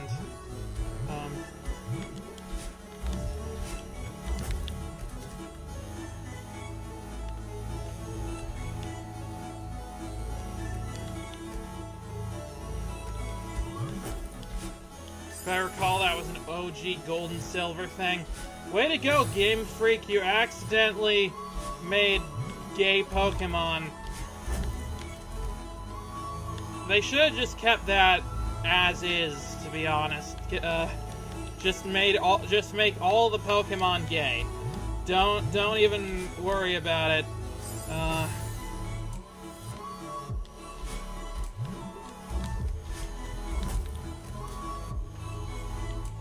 Doing the dash to get down there quickly seems to be a winning strategy, but not that. That is not a winning strategy.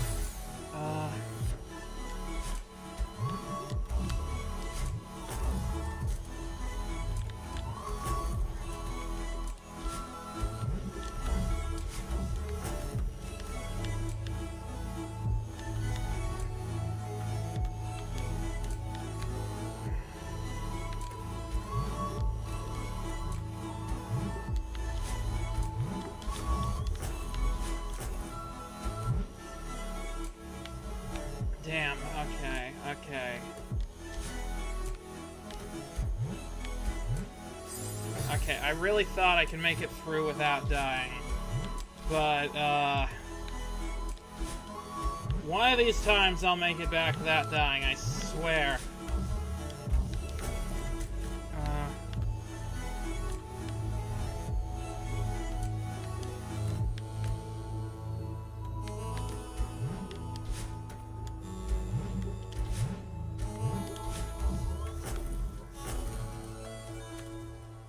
Diversity win, your Breloom is a lesbian. Yay! Also, as to Pokemon's sexuality, don't all of them breed with Ditto, untransformed Ditto?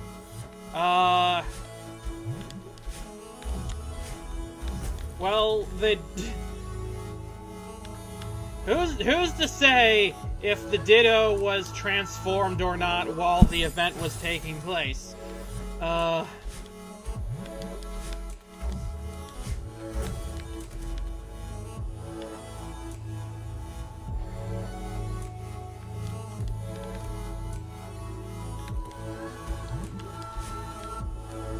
Remember the Detective Pikachu movie where the bad guy had, like, a cool, like, secret agent lady sidekick that would turn out to be a Ditto? Anyway, I got through that screen. Okay, I thought maybe I could phase through the crystals, but, that was not how that works.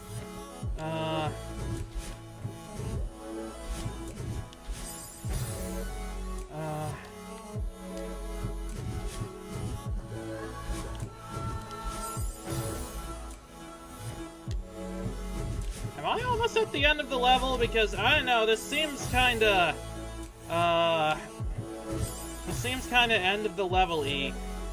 So either they breed with Ditto, with regular Ditto, or trans Ditto. Nod, nod, nod. Yep. Ditto can transform. It can be whatever gender it needs to be in order to breed. Yep. I think about hot Ditto girl every day. I'm sure you do, Raven. That sounds like something that you would say. Because it is the thing that you just said. But even if you didn't say it, I feel like I could probably, you know, infer it.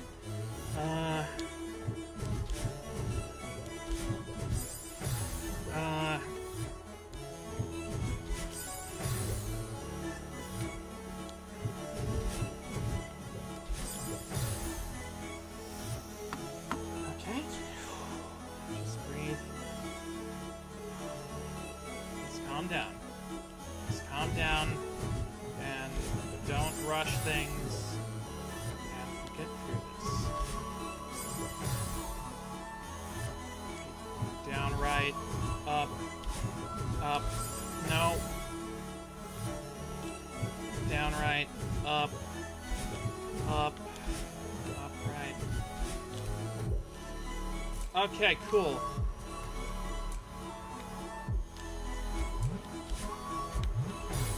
Do you hear the clicks? I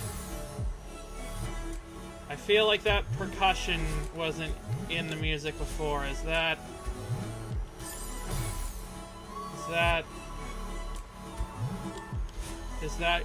Yoku block clicks I hear? No, I don't think it is.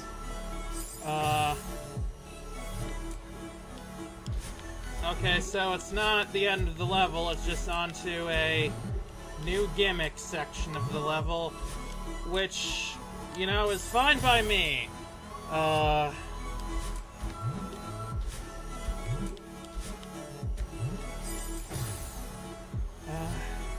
Also, Tower Babel games, there's a Babylonian Castle Saga series where the majority of it takes place in the tower.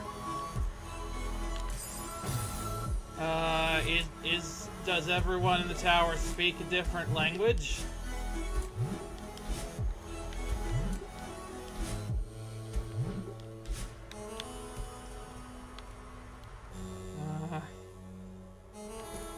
Okay, cool. We made it. Okay, we got another, one of these. Ah! I gotta bounce on disappearing clouds now. Okay. I didn't mean to do that.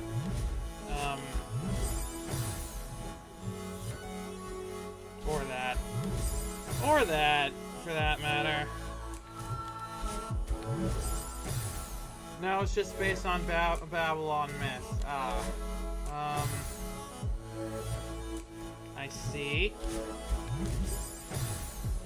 Okay,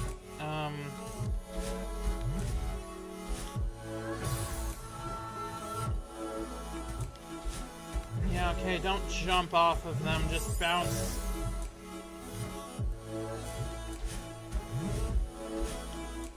Wow, these are really bouncy clouds.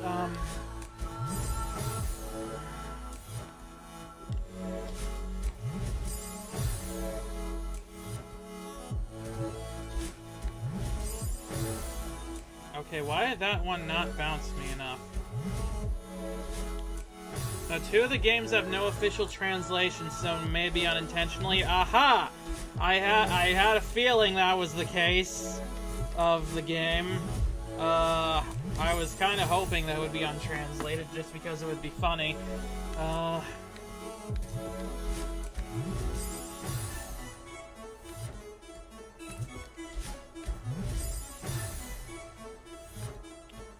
You know, I really am liking this level. Like, there's no part of me that's just like, man, I really hope that this level ends soon.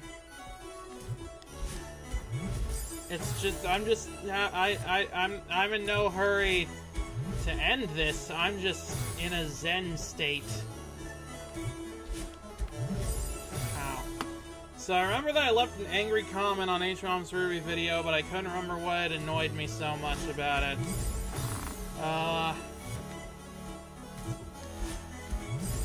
I remember a lot of things that annoy me so much about it.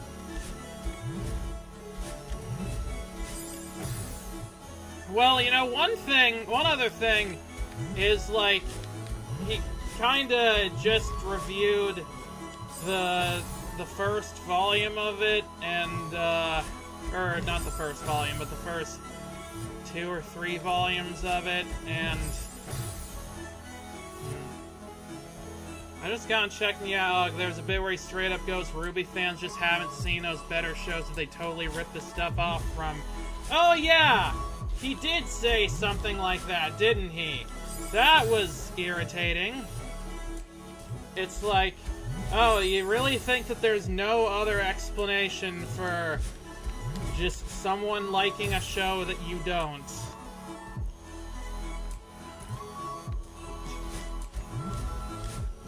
And I'm like, no, I have seen those better shows and they annoyed me way more than Ruby. That is a, I mean, based? I don't know what else to say about that. It's just, that's a really cool opinion to have. One of the shows he claimed Ruby was taking from was Soul Eater. Oh yeah, I forgot about that. Was that because there was scythes in it? I mean, yeah, there was a weird bit in the video where he just kind of pretends that shows can't have inspiration from other things. Okay, I shouldn't dash up there. It's like, what? Like, he says that, like, Avatar, like, if the... He says, oh, this show was inspired by Avatar, as if that's, like, a bad thing. And it's like, well, of course it's inspired by Avatar. Avatar is, like, one of the coolest freaking things. One of the best animated narrative cartoons ever made. And, of course, they're going for their, like, narrative action cartoon. They're gonna take some inspiration from it. What are you talking about? Okay, you know my POV on this, I'm an extreme. Yeah, but Soul Eater has a lot of fan service. Yeah,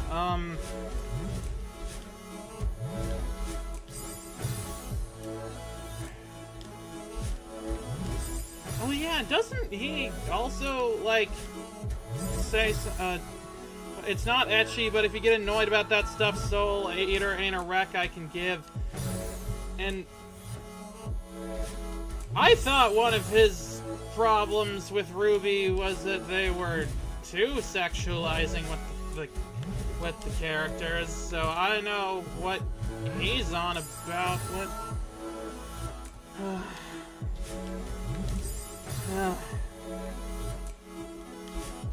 I think he said, like, Cowboy Bebop was another one of those shows, and, like, that's a very different show.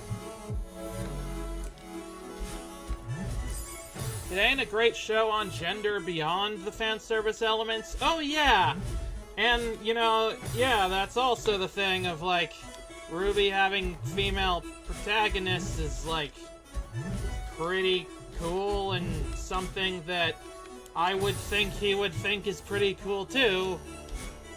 And a lot of the shows it was inspired by don't, but I don't know.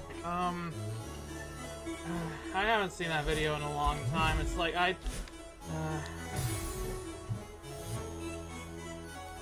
I recall correctly, he directly praised Maka as the protagonist, and I'm like, she never gets to do anything. I've never seen Soul Eater, so I don't really have any opinion on it one way or the other. Oh, outside the anime-only ending, which the fans hate, well...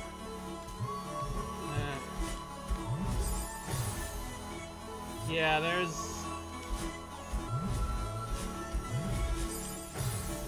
like, the twist of the anime ending can be summed up as, oh yeah, Mach is actually competent Who knew? Yeah, it sounds like a great character when, oh, they can actually do cool stuff is a twist at the very end of the show.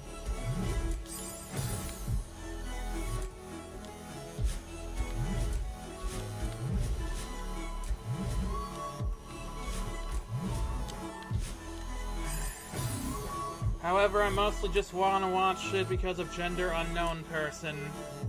That's fair.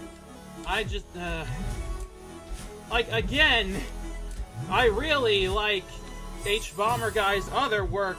What is it with, like, creators I really like just having the dumbest opinions about Ruby specifically?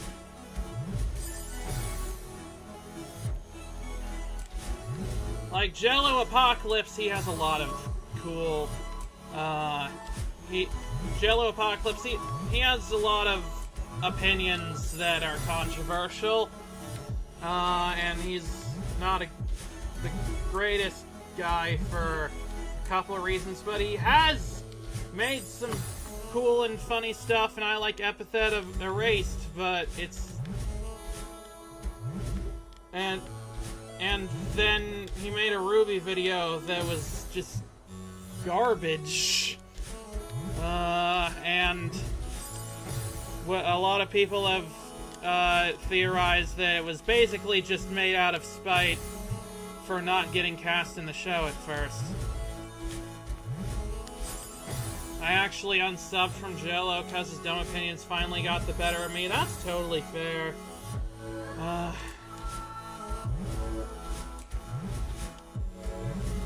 feel like we've made fun of Jello Apocalypse's bad opinions like so many times on these streams.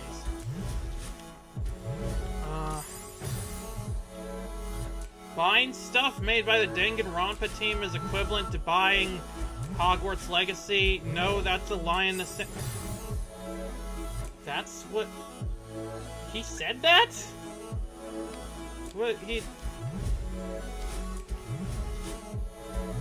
I don't think he understands why people don't... I just don't think he understands why people don't want people buying Hogwarts Legacy.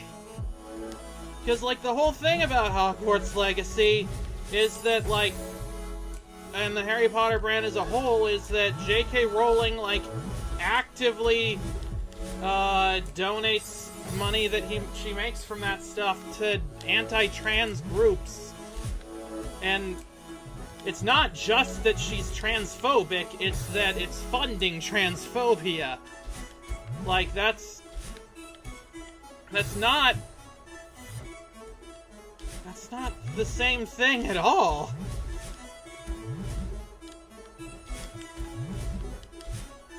And, like, to my knowledge, the Danganronpa team does not do that, and from what I understand, they're actually, like, trying to get better about their depictions of gender in recent games, but I don't, I can't speak to that. That's just what I've heard from people that actually have played all their games. But really?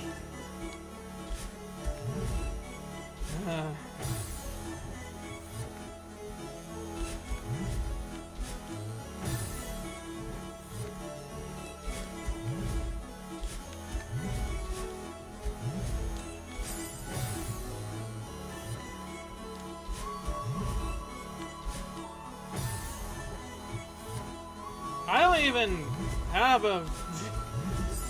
I mean, I do have a response to that. I just gave a response to that, but, like...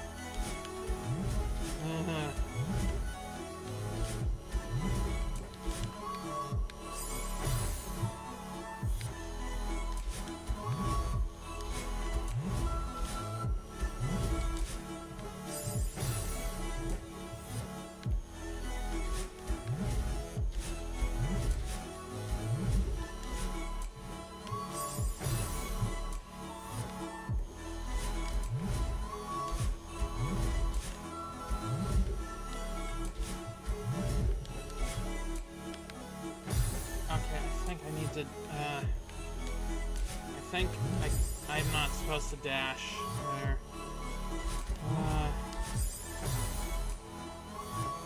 The context is that it was a Danganronpa stream. One of his co-hosts was talking about playing the new game by the team. He poked fun at her for playing trash. But they're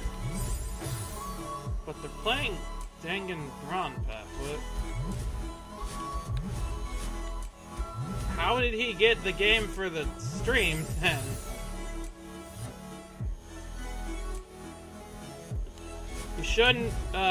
You shouldn't support devs who make terrible things. And then wait, so his problem is that the game is bad and that's why you shouldn't support it?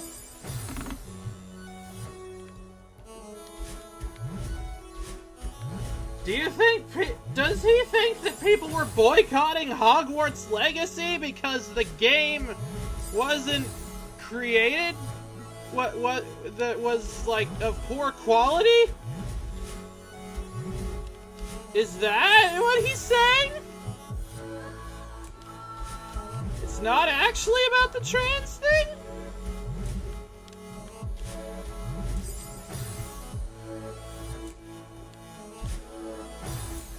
What?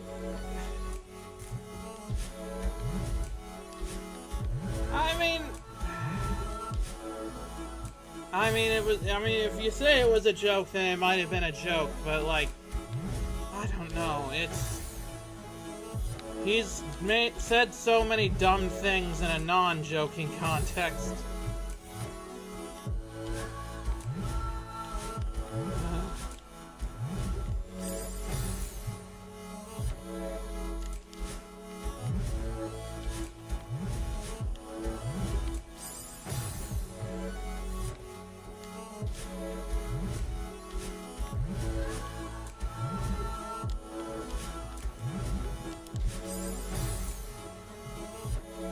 The fact that you have to question it says something. Yeah!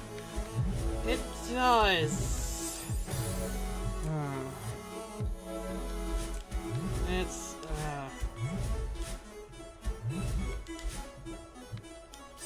I don't know, I think he was aiming at roasting his friend over trying to make a definitive statement, but even as a joke, calling a friend would really do something like that is really, mean to the friend. Yeah, I mean, people interact with their friends differently. That's something I've had to learn. But I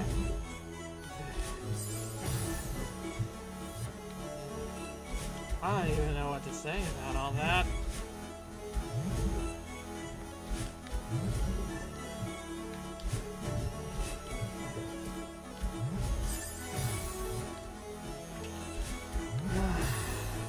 Okay, wait, how long is this room? Where's the...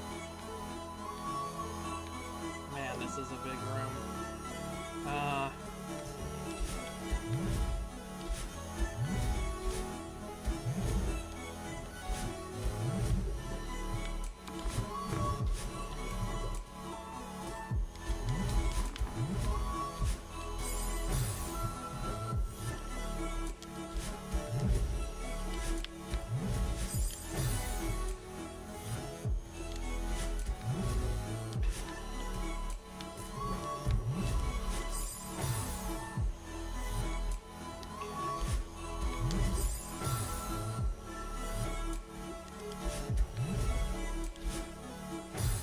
Might be the last room of the stream.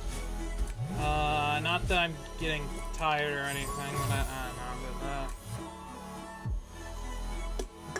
but I might be getting tired soon, but I think I just want to clear this, but I feel like I'm very close to the end.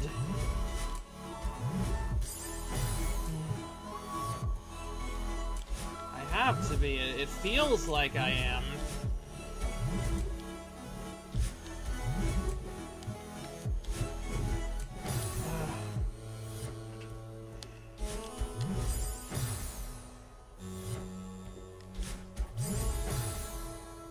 There's a little heart right there. That's cute. My main problem with Jello's opinions on things is there's one big flaw. This makes the entire story an irredeemable pile of shit. Yeah, I mean, what I have a problem with a lot of his opinions is that he kinda treats his opinions as, like, undeniable facts, and that, like, anyone who disagrees with them just hasn't woken up to it. Like,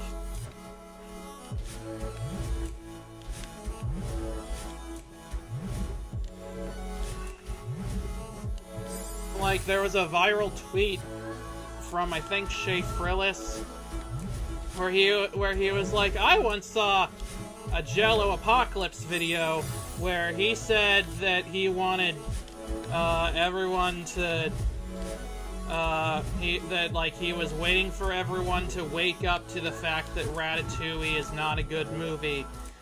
And that just feels like a joyless way of experiencing media. And like, I know I get passionate about about my favorite shows and games and stuff, and some things that I really don't like, but I respect most opinions that are different, as long as they're not, like, bigoted or something.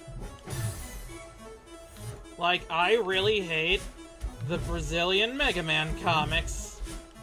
If you like them, I will be confused, but I won't say, like, you're wrong. I hate agreeing with as much of his One Piece video as I do. His presentation undermines every actual critique in there. I mean, so this is basically videos. I mean, that's kind of a hard line with, like, when you're doing a comedy review show. It's like the fine line between trying to be funny and trying to make an actual point. And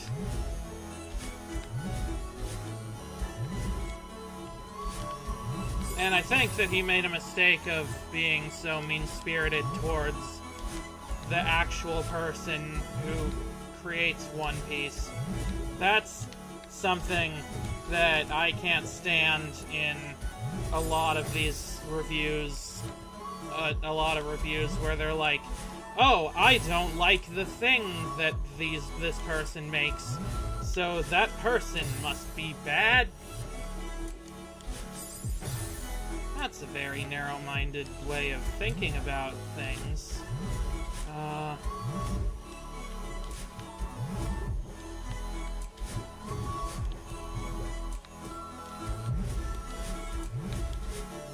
I think there's 2 screens after this, plus the Yoku blocks. This is the hard one.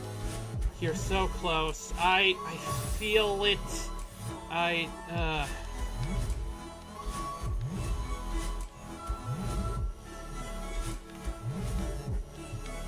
feel like I'm getting close.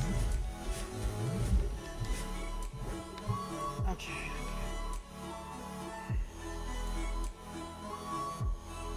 Should I attempt this?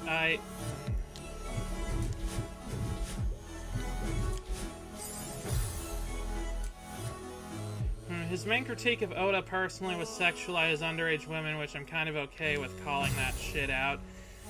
Well, yeah, but then he also brought his family into it, and I don't know, I feel like that was kind of tasteless, but I don't know. One Piece doesn't have gender issues, it has gender volumes.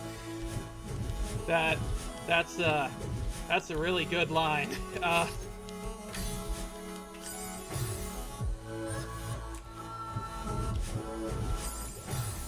Should probably take a break. There's a lot to deal with at once. Okay, you know what? Yeah, maybe this is where we ended off for today. Okay. Well, that was Celeste for today. We went on a lot of tangents, but you know, that was a fun time, I think. I can't remember the last time I did a Celeste run where I didn't feel very frustrated at the game.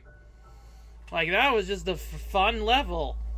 I'm having fun with a video game. Isn't that such a... isn't that, like, such a novel concept? I got to Alabasta. I need to continue the anime sometime. Yeah, I need to continue... I was reading One Piece after I watched the live action because it was free for a while, but now it's not, but I can figure out things about that. But yeah, thank you everybody for watching. This is always so fun to do these. I'm glad that you guys are enjoying them. Did really well. I gave up on that vertical elevator room the first time. Didn't go back to 4B for over a year, actually. Oh, boy. Well, I'm sorry about that, but yeah. Yay! Yeah. See ya, Ivy. See ya, everyone. Thank you, everybody, for watching and for talking with me about random stuff and enduring my rambling. But